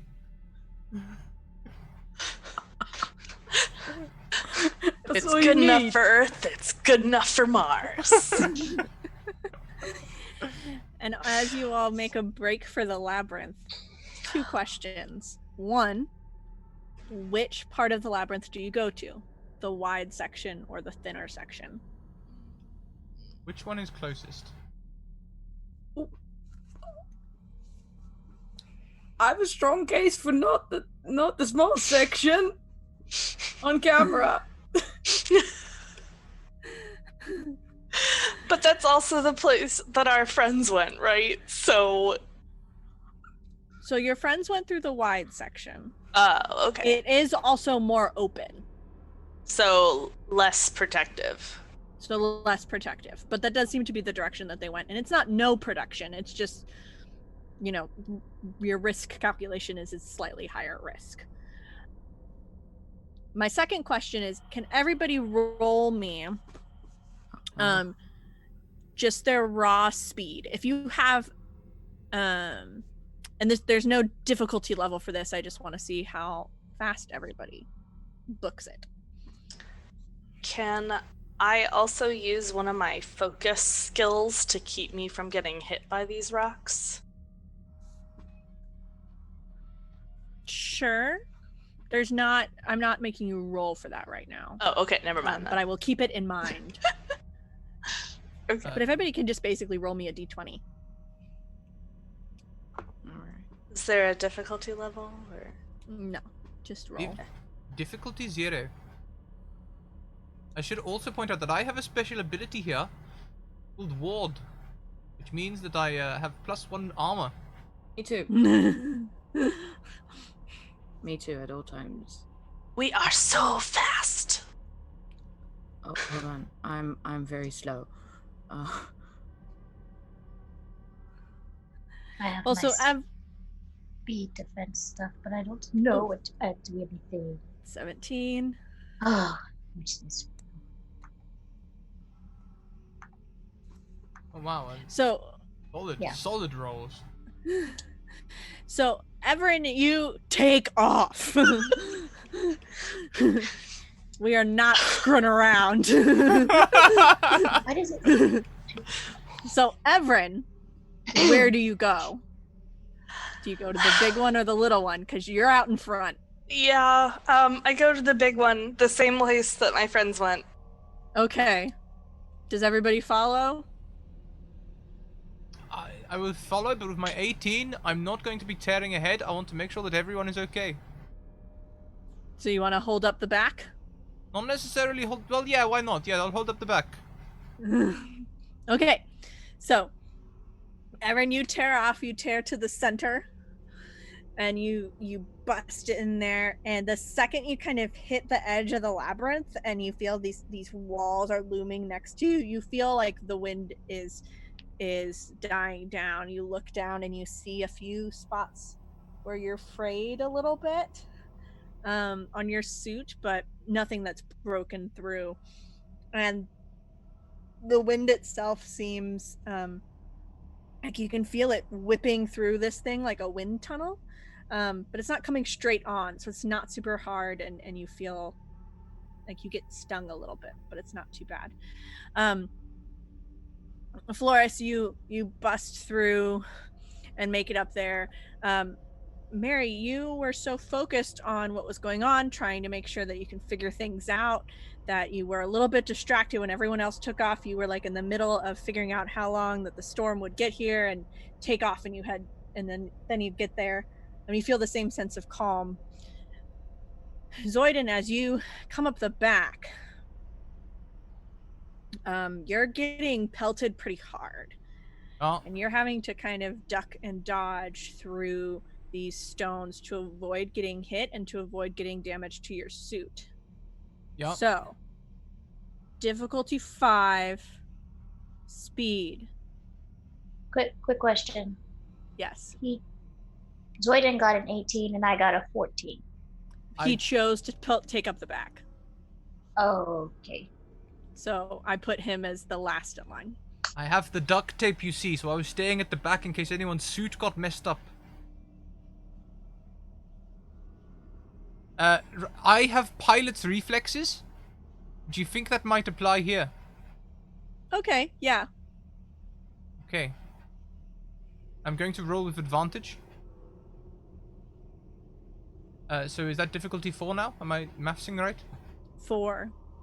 Difficulty 4.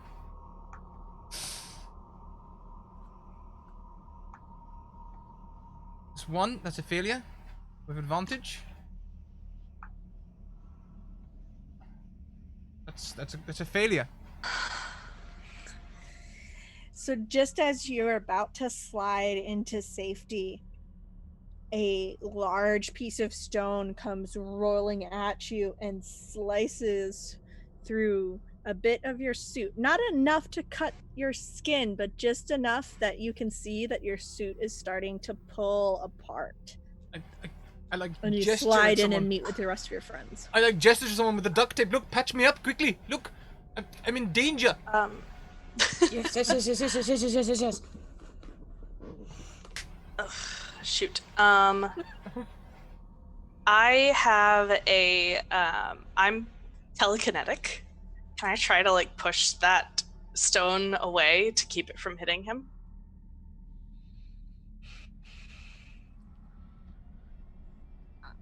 I'm gonna say no because Okay. I don't think you would have been able to see it. I think Okay. Mary probably could have done something, but I don't know that you could have because Okay. you were so far ahead.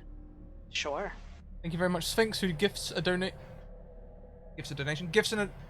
sub to Ascension Stories. Matt, you have an advantage to gift to a player of your choice. Let us know who. Does anybody? How are we gonna try and patch up Zoidon? Let's do the duct tape thing. Okay, you can pull out some duct tape, friend, and duct tape around that arm, and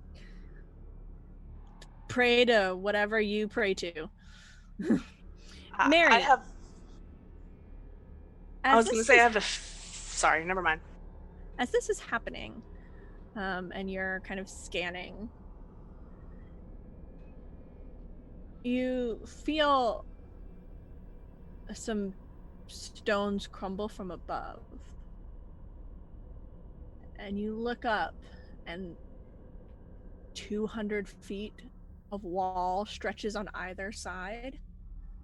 And you look up just in time to see something pull back from the edge. But as the rocks tumble down, you see in them some kind of metal piece.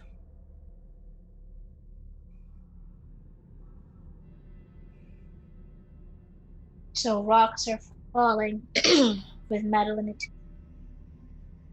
Mm-hmm. Just as this figure this shape shifts back from the edge that it was looking over. We can still move forward, correct? Yep. So essentially you are in like a walkway with walls on either side for as far as you can see. Nature does not hurry. Its everything is accomplished. Zoidon, come on, move. We need to go. You looked duct tape. Let's keep moving. Let's keep moving. It does appear that there are more unknown variables in this situation than I am completely comfortable with. And while this will keep me up at night, and I do understand change is good, you probably have a 72% chance of something else ripping your suit and dying on this mission. So let's continue 17th. moving. 72.5%.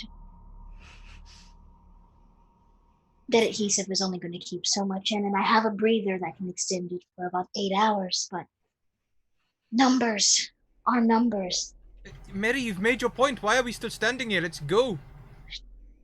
And I'm going to take up the back to just kind of do my security analyst job and keep an eye on what's going on, also because I want to make sure Zoidon is ahead of me. I'm gonna put the duct tape round a couple more times and then break it off.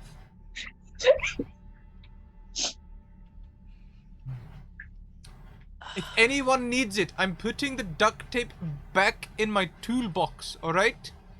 Yeah. We'll probably be fine. Everyone is distracted by the metal. Is this like just a metal piece in one of the rocks, or is this like a metal gadget or something? So Mary saw a chunk of metal falling, but Mary was the one that saw it. Oh, okay. Never mind. Mary, would you like to investigate what it was? Absolutely not. You see, nature needs to stay where nature is as we continue on into these caverns, because no. Cause nah, man.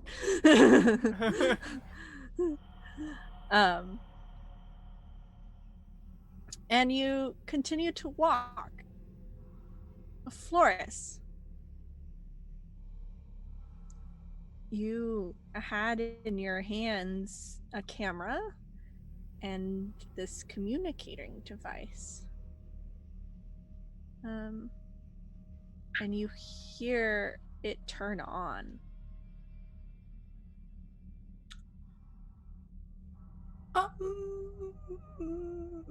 But all you hear is static. It's just like a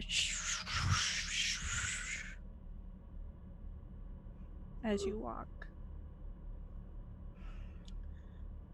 I hate this so much, he says to himself. And he's like, guys, not to alarm anybody, but I just want to throw it into the group. There is the communication device is picking up static. I don't know yet why it's turning on. Focus on the yet. So it's fine. This is fine.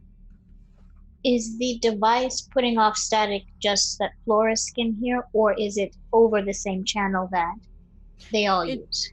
It is over the same channel. So now that you listen and you're focusing, you realize that the static is coming from that particular device. The same kind of static that we've been getting when we try to contact the other team. Correct. Perhaps it is the sandstorm. Maybe our team have been stuck in a sandstorm for some time, or maybe it's something to do with the labyrinth. Maybe it is disrupting the communications. And now that we are in here, we are also hearing the same disruptions. Kelly, can the communication devices turn on as somebody who is adept with the technology that we are using? Do they need to be turned on manually, or are they more like walkie-talkie, so to speak? It's more like a walkie-talkie. So it means that something is interacting with the device. So it might be somebody is trying to contact that device. It might be that it's just reacting to something. Okay. But it's not like you had to, it's not like it turned on in your hand when you didn't press the on button. Yeah, that was more like it activated. Yes. I'm gonna pocket it for now, as well as the cam. Well, I'm keeping the camera sort of close to me, and because I have some tools with me, probably not like a toolbox, but something smaller. And once he has the communication device in his pocket, he's gonna like sort of inch towards the wall, and he goes like, "Guys, just 1 second. Thank me later." He like tries to he's gonna try to scratch an F into the wall. Okay. You can just do that. Yeah. He wants to do that periodically as they are walking. Okay. Who's leading the charge? Who's out in front? I know Mary is taking up the rear.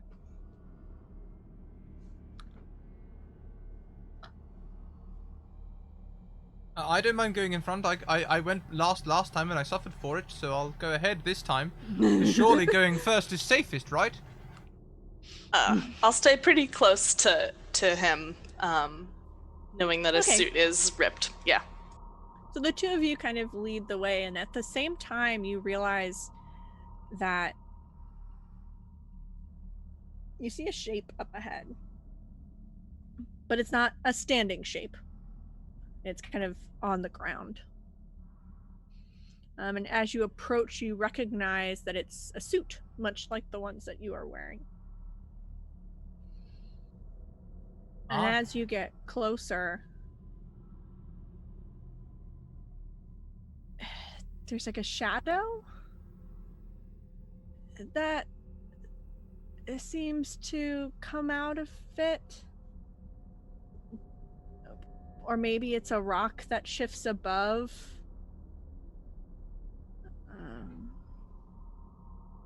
She could have sworn there was something that leaves the suit.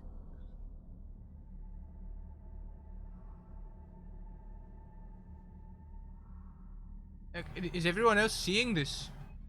The suit there, and then the shadow that just came out of it. I see it. Florist and Mary, you have no idea what they're talking about. You see the suit, though, now that they've pointed it out. What? Is there someone in the suit? But like a shadow just like came out of it. I don't think it was like I don't think it was like a trick of the light or anything. I think it was like some kind of weird, maybe space shadow. And that sounds weird, I know, but I can't explain this hate one it. just yet. Sorry, Floris, I wish I had more of an explanation for you, but I don't. Yeah, no, that's fine. I'm gonna like flash my. I must have like a torch on my suit. I'm gonna like flash the lights around to see if I can like see any shadows. You make shadows with your light.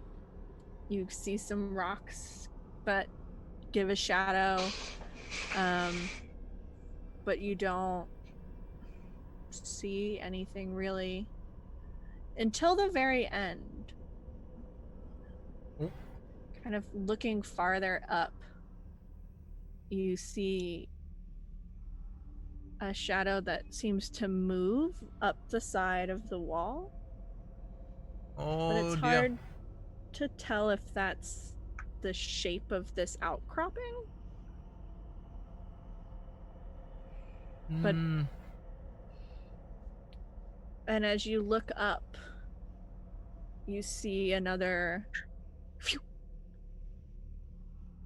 No, we are definitely not alone in here. At first I thought maybe I saw another shadow down the way, a fair way away, and I thought, oh, maybe that's just the outcropping, and then when I looked up a bit, it went zoo. Nearly exactly that noise. It went zoo.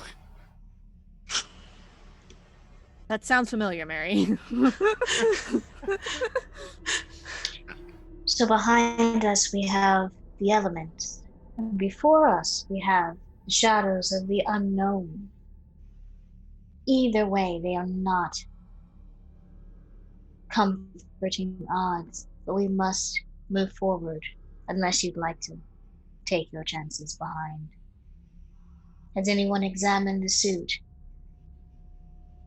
No, I've just been playing with my torch. Oh, I can take a look. I want to see if there's somebody in there. I'm trained as a field medic. So I have to see if there's somebody in there and who needs help. Everin, as you go and approach the suit, it's empty. There's nobody in there. Okay. But you do find laying next to it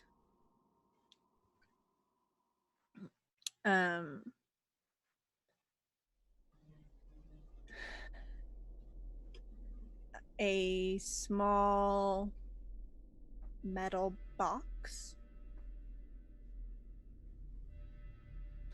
It looks smooth, like there's no fuses, like fusion points. There's no gaps, there's no screws. It's a perfect cube. It looks like it's carved out of one piece, but that's not possible.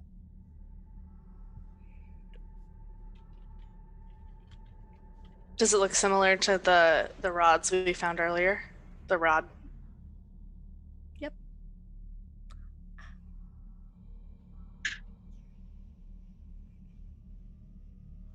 Okay. What have you found, Evan? Is it one of our fallen or missing comrades, or The just suit an is empty empty. vessel? The suit is empty. I don't know how our teammate is without their suit.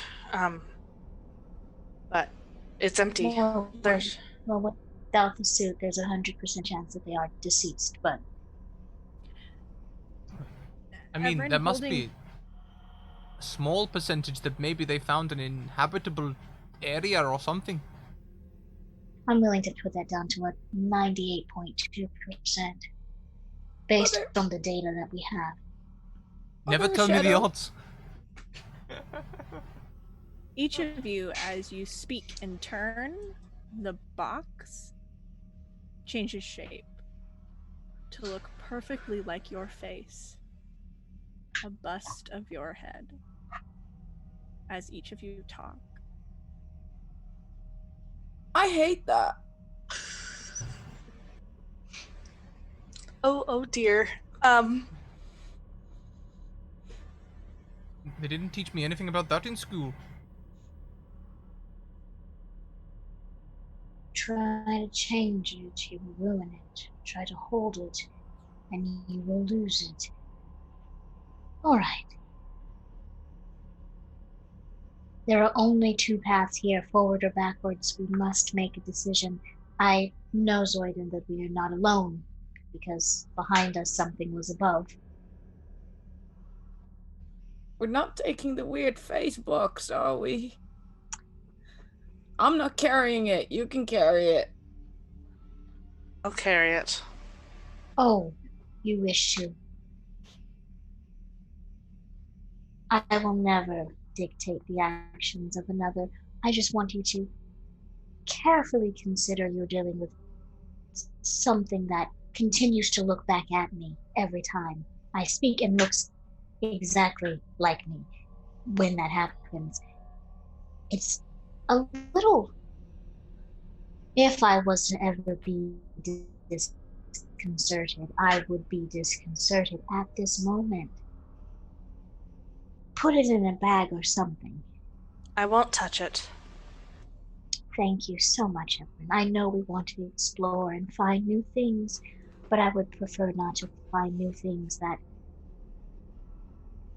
are beyond our understanding in such a situation, especially when Zoidon's suit is damaged. Let's Hang go. on. Hang on a second. Hang on a second. Do these suits have, like, detachable limbs and things? Can we get an arm off the fallen suit and put it onto Cresby's? Well, you would have to remove his arm. Yeah, I'm not saying I'm going to do it now, but I could, like, put it in my toolbox and we could do it when we make camp tonight. But, like, the pressure would still be the same. Your arm would go sploosh. We could put me in some kind of pressurization chamber or something. We could work it out. I don't have one on me. I'm just saying. I like your idea, Cresby. I really do. And I'm all for recycling, but I'm just trying not to make you go sploosh. We've got motors, we've got, like, capsules and things. I'm sure we can do something later. I just want to take the suit. Yeah, sure. By all means. Zoidon, do you go and unscrew the arm off the suit? Definitely, yes. As you unscrew the arm and pull it away, two things happen at the same time. First, I don't like this. you see what looks almost like black smoke come out of the side of the suit and then disappear. And you all hear that staticky sound again. Shit. Over the cam. Everin, as the shape in your hand begins to prickle and turns into a blob, this blobby shape with like prickles and points coming out of it. Right, I drop the arm. Run!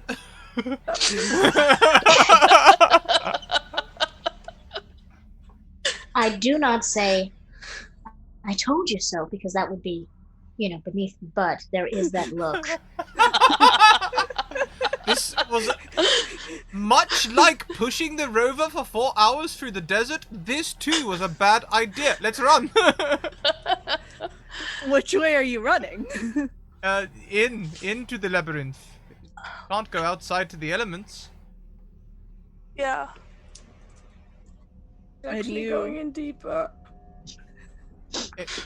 Embrace change, right, Mary? There's a lot of change I don't want to embrace.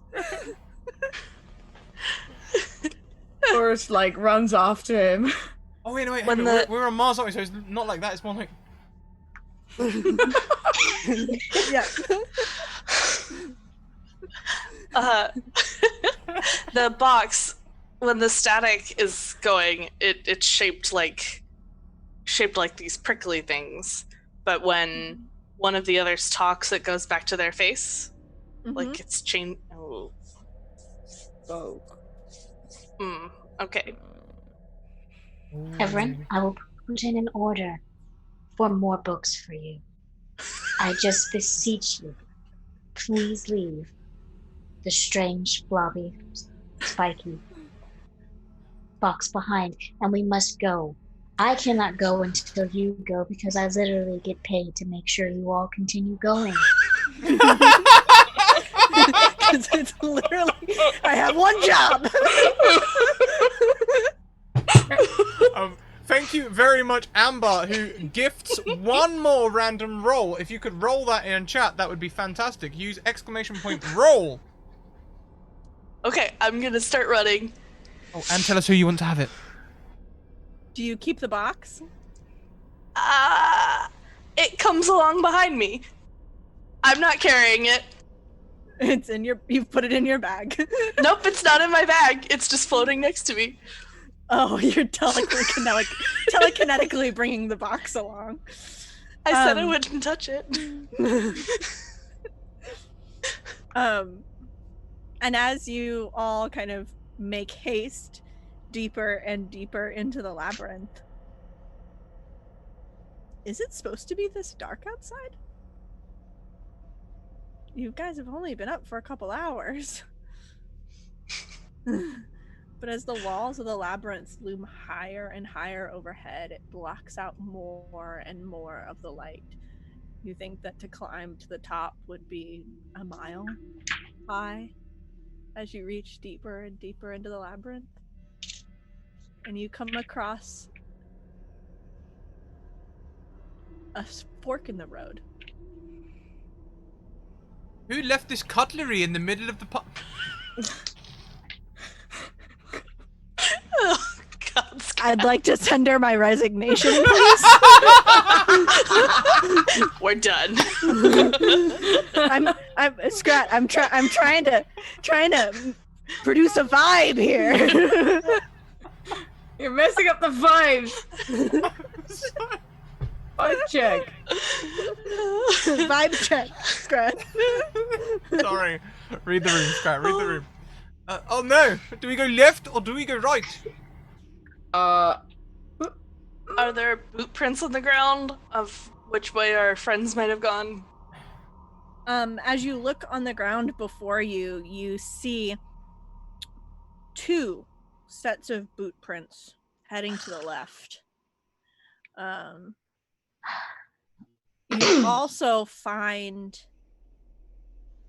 another weird metal piece, but this time it's a circular shape, and the edges are like a metal frame, but it actually looks like whatever is in the middle is translucent.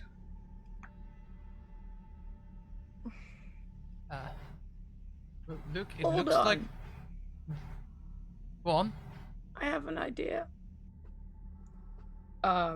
I still have my rod. I'm glad. Thanks. What Flores is gonna try to do is like he doesn't know how it works. He's just like, if I do this, I hope it gets big. So he wants to make it larger, like the bow star. Well, he just goes like, go big. And it does. And he's like, okay. Alright, Goku, what do you think we're doing now then? I'm like, we're not gonna touch it. I'm just gonna give it a little nudge. He's like, he like uses the rod to poke the object. Just like, does it move? What happens? He's also interested in like, what happens if 2 of those connect? And as you poke this Oh, we're piece, dying. This is how we die. it attaches to the end of the rod, And as you pick it up and look through it, you see readings on this translucent screen. By the readings? You can't understand them. Because they're in like a language we don't understand, or There are some kind of symbols. I think I'm a mage now, so no, I'm just I guess I'll hold on to this. if I can have that, if I can look at that for a minute, I might be able to understand. He like holds the rod and he like does like this, so it just like he holds the orb part that has the how do you say that? The readings closer to you, but so you don't have to touch it. Okay. And as you hold, basically you have this long stick and this kind of panel attached at the end, and as you hold it up to Everin, it is changing. The readings on it are changing. Okay. And Everin, you see the box behind you changes into your shape. Oh. Me? Yep, and you get the impression that these work together and it's kind of scanning you. I hate to follow that trope of the scared individual in the movie who runs into further danger, but if the boot prints go left and all this weird shit is going on, I'm running down the lift. What? And you take off. Bring it. Let's go. Oh, okay. Our friends went this way. The sooner we get this done, the sooner we can go back to base. We And can't as you turn to shout behind you and look forward again, you see a spacesuit standing in the middle of... I do the space equivalent of slowing to a halt, which involves lots of stopping and like... Digging your heels into the dust. Dust flies like on a ski ramp. Oh no, there's oh dear. Does everybody else? Hello, are you? Do they have any like insignias on them or anything, like ranks or anything that I would recognize them by? Yeah, so you recognize that this suit you would refer to them as captain. It is the leader of the expedition. Ah, we found the commander. Captain! I didn't realize we could tilt our heads like that in this suit, Captain. You actually see that part of the suit isn't attached anymore. That's not the captain! I start running back!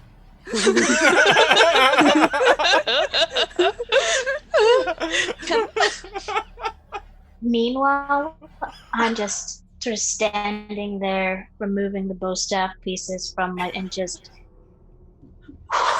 manifest plainness, embrace simplicity, reduce selfishness, have few desires. I say this every morning. It is interesting to see, in the midst of danger, the choices your teammates will make. I think she's throwing shade at us and Mary. Is this the start of a new equation? Or the ending of an unknown one? Oh And yeah, Mary's calling him an idiot. Just monologuing to herself, and then she finally just mentions, I would like to... Does Mary see the suit, or just Zoidan has seen the You suit? just see Zoidan running back. I found the captain. You keep talking about equations. Well, look, that is one waveform I do not want to collapse to find out what is inside it. Yes, you see, mathematically speaking, if the people went in and didn't come out, going the same direction they went where they did not come out, might Well, I have to say that it was an interesting choice. Yes, but we are literally a rescue party. He And has Well, a point. He That's has a literally point. why we're here. However, I'm not rescuing Yes. that. I saw the captain. Their helmet was not attached to their suit, and they were cocking their head at me. No, I'm out. I say that we wait for the sandstorm to blow over at the entrance and then head back to base. Can I hold the Yeah, the- I really want to scan that thing. Yeah, I wanna. Well, I'm just holding it in the direction of the, like the, where Zoiden came from. Like, see if it does anything. It probably reacted to Mary as she was monologuing. The Yeah, little so box is Mary. Yeah.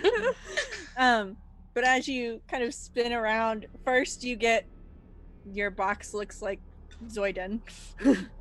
And then as he busts past you in the opposite direction, it shifts again. You see the screen, the readings change, and the box itself turns into this kind of amorphous blob that's prickly on the outside. No, no, no, I no, don't. no, no, no. And about now, Mary, your ARM computer beeps. And you get a report that the sandstorm seems to have passed.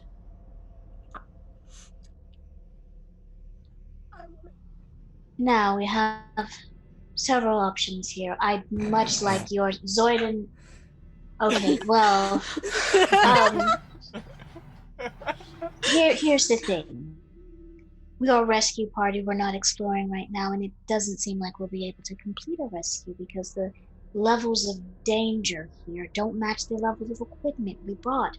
So, remember this. If you try to change it, you will ruin it. If you try to hold it, you will lose it. Damn it, So do Mary, we it's really... your sister. I understand that Mary is also left. It's Mary with an I, not Mary with a Y. And I do know that she is currently missing. But I will not be in a position to save her if I no longer exist. Very fair. Let's go, please. I Small want to go dot at the there. end. Take of the a picture. corridor. Zoiden is about to venture into the unknown, unaccompanied, and we all know how dangerous that is. So please, take a picture, make some notes. I promise I'm not endeavoring to squash your scientific and historic and quest for knowledge, but I've seen historical films from the 21st century, and these situations never end well. I can run while holding the stick. It'll be fine. It'll be fine. Let's just go, Mary. Okay, Floris, just run with the stick, and you just take your box, and we'll just take the weird technology with us and hope that a spacesuit shadow thing does not come after us, because we are staying optimistic. We are optimistic. Now please move. That way. Zoiden, please slow down. I'm nearly at the exit now. I know, but there was something literally right at the entrance above us. That's where you got hit by rocks on your way in. Do you really want to face the unknown alone? Well, no, but at the same time, I do want to get out of here. I'm not sure I trust anything inside this cave. It was a terrible idea to come in here. Like pushing the Land Rover through the desert and staying behind to make sure that everyone was okay. It was a terrible idea.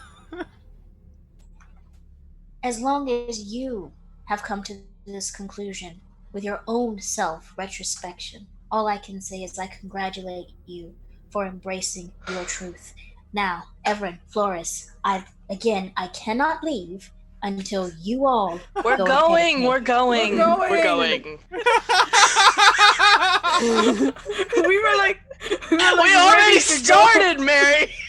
We were like, come on, Harry, go. And Mary's really taking time because she wants to do a full analysis of what's behind them. Okay. Because this is messed up on every level, and it's really harsh in her zen. But she's going to be keeping a watchful eye out as she backs, out slowly and starts to follow the rest of her party.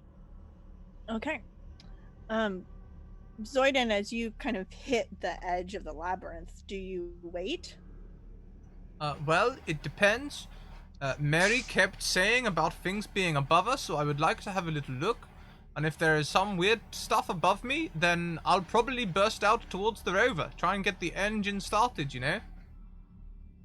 And you look up and you actually get a mask full of dirt, as it looks like there is someone in a spacesuit climbing their way down the side. Oh no. I do not like this at all.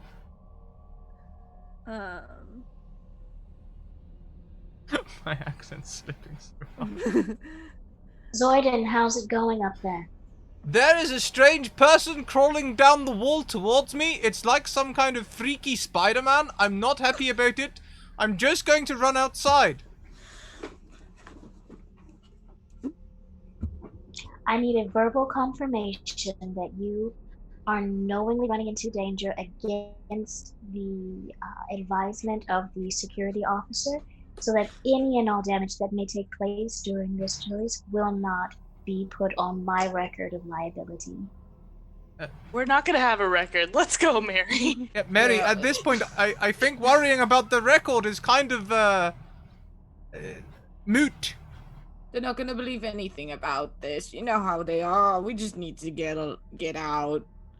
Now, Mary is moving this whole time, but just staying calm over just staying very calm. Super chill. I completely understand that, but if I bring home just bodies, do you know I will have no money to send my mother, and she already is upset about the fact that Mary chose this lifetime. Again, that's Mary with an I, not me, Mary.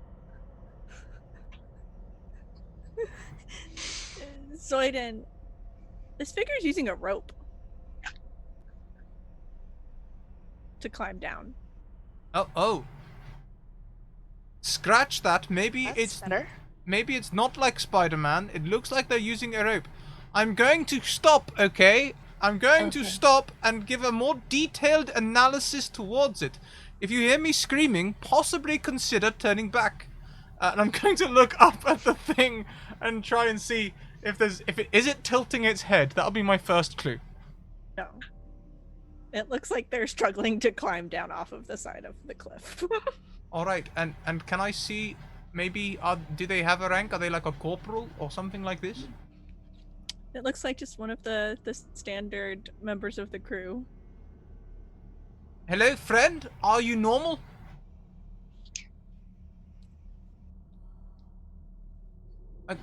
What?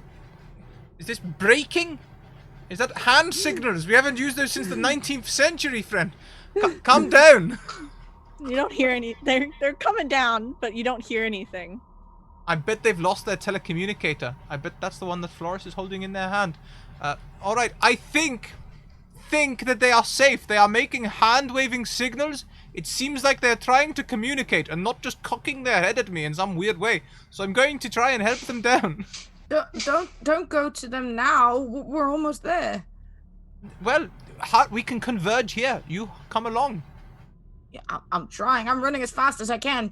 And you guys turn the bend and kind of meet up with Zoidan at this point. Mary bringing up that back, and you've been able to, as you've been running, you've been like collecting data on whatever's behind you, kind of having your computer do some analysis. Can we scan the person on the cliff? Yes. And, Forrest, point that thing at them. Oh yeah, I'm scanning it. Can I? And the box looks an awful lot like Mary. What? Think that's Mary. Well, it's not Mary. I muted myself, sorry. I've said Well- I've been standing here a little while looking at this person. Could I actually scan them? Yes. Yeah. You can actually scan them with something. I'm assuming you'll have something.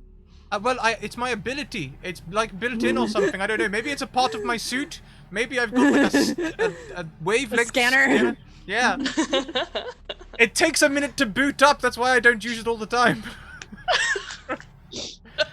Sometimes you have to take the Limited cartridge out charge. and blow on it a little bit, then put it back in. Oh, Much more reliable technology, but it needs a bit of,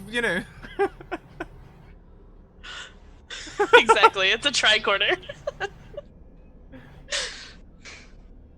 And as you scan them, you get that it's human and that their communication device is broken.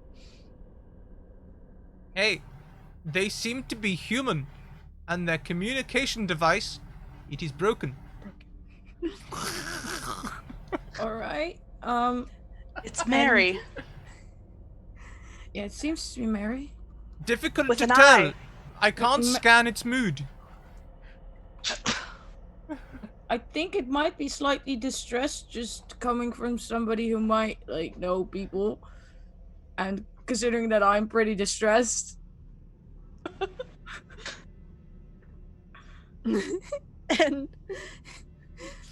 and as the figure hits the ground, waves at all of you, and you can see that it is Mary, and she starts mouthing at you, trying to get you to read lips, and you just see her say, "Boy, do I have a story to tell you." And that's where we will end tonight's episode.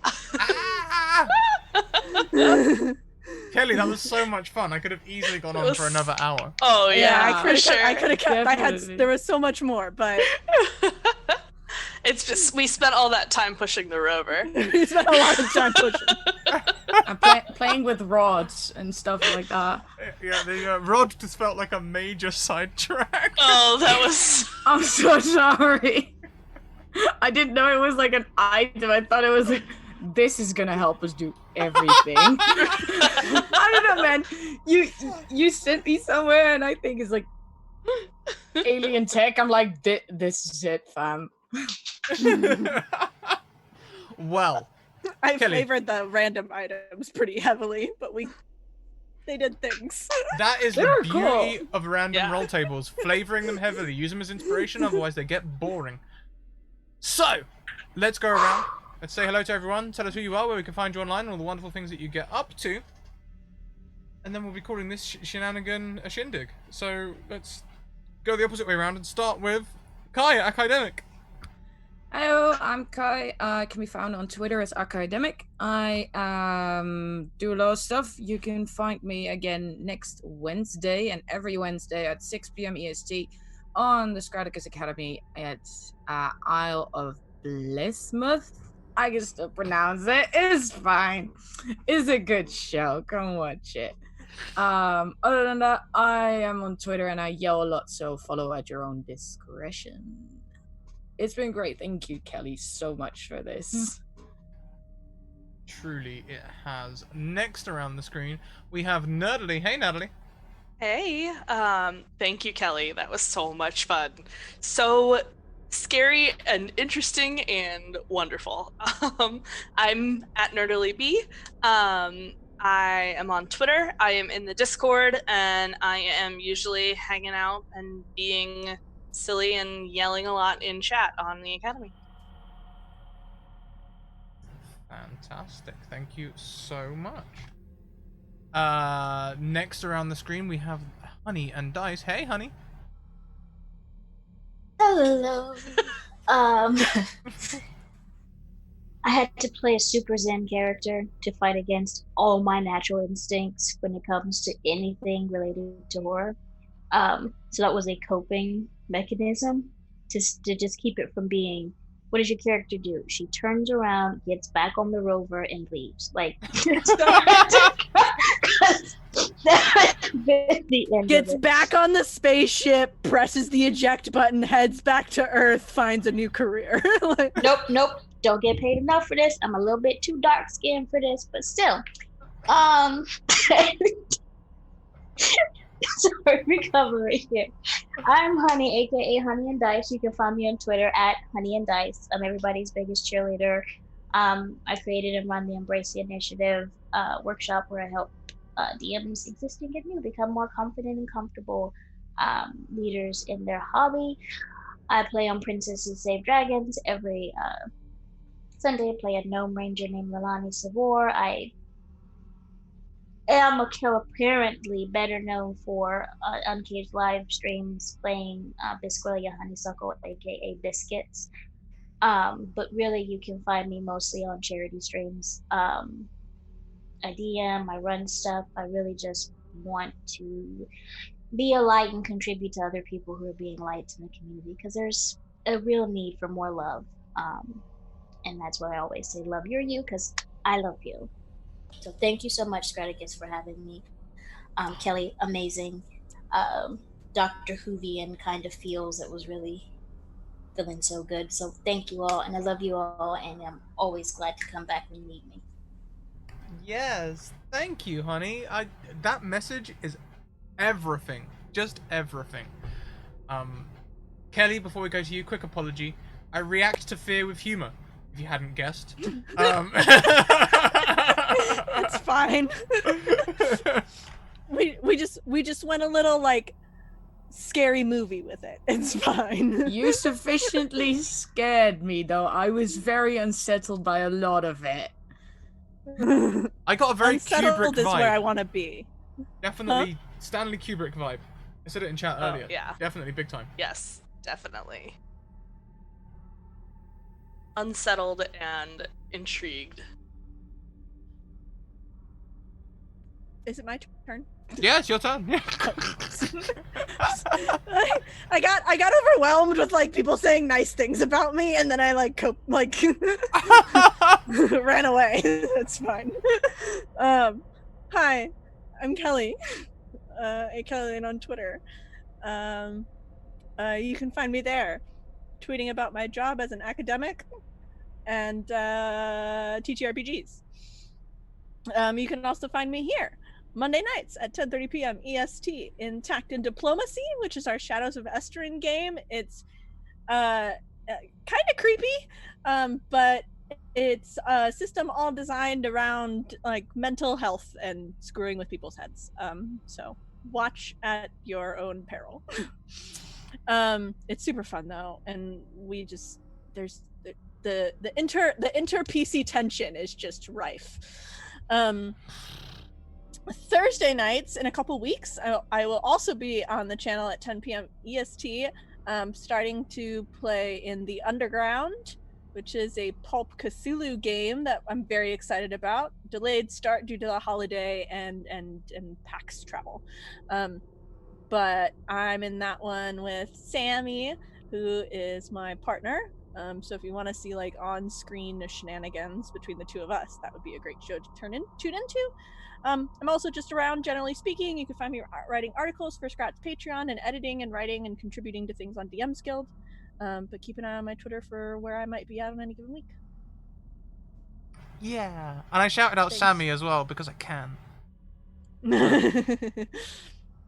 So, we are going to go on a raid. We have a quote from... Did we get to everybody? Yeah. Oh, cool. Everybody just really fast. We got to everyone, right? Yeah. Don't do this to me on hour 12, Kelly. I'm questioning myself. Sorry. It's also midnight for me. And my brain, it turned off.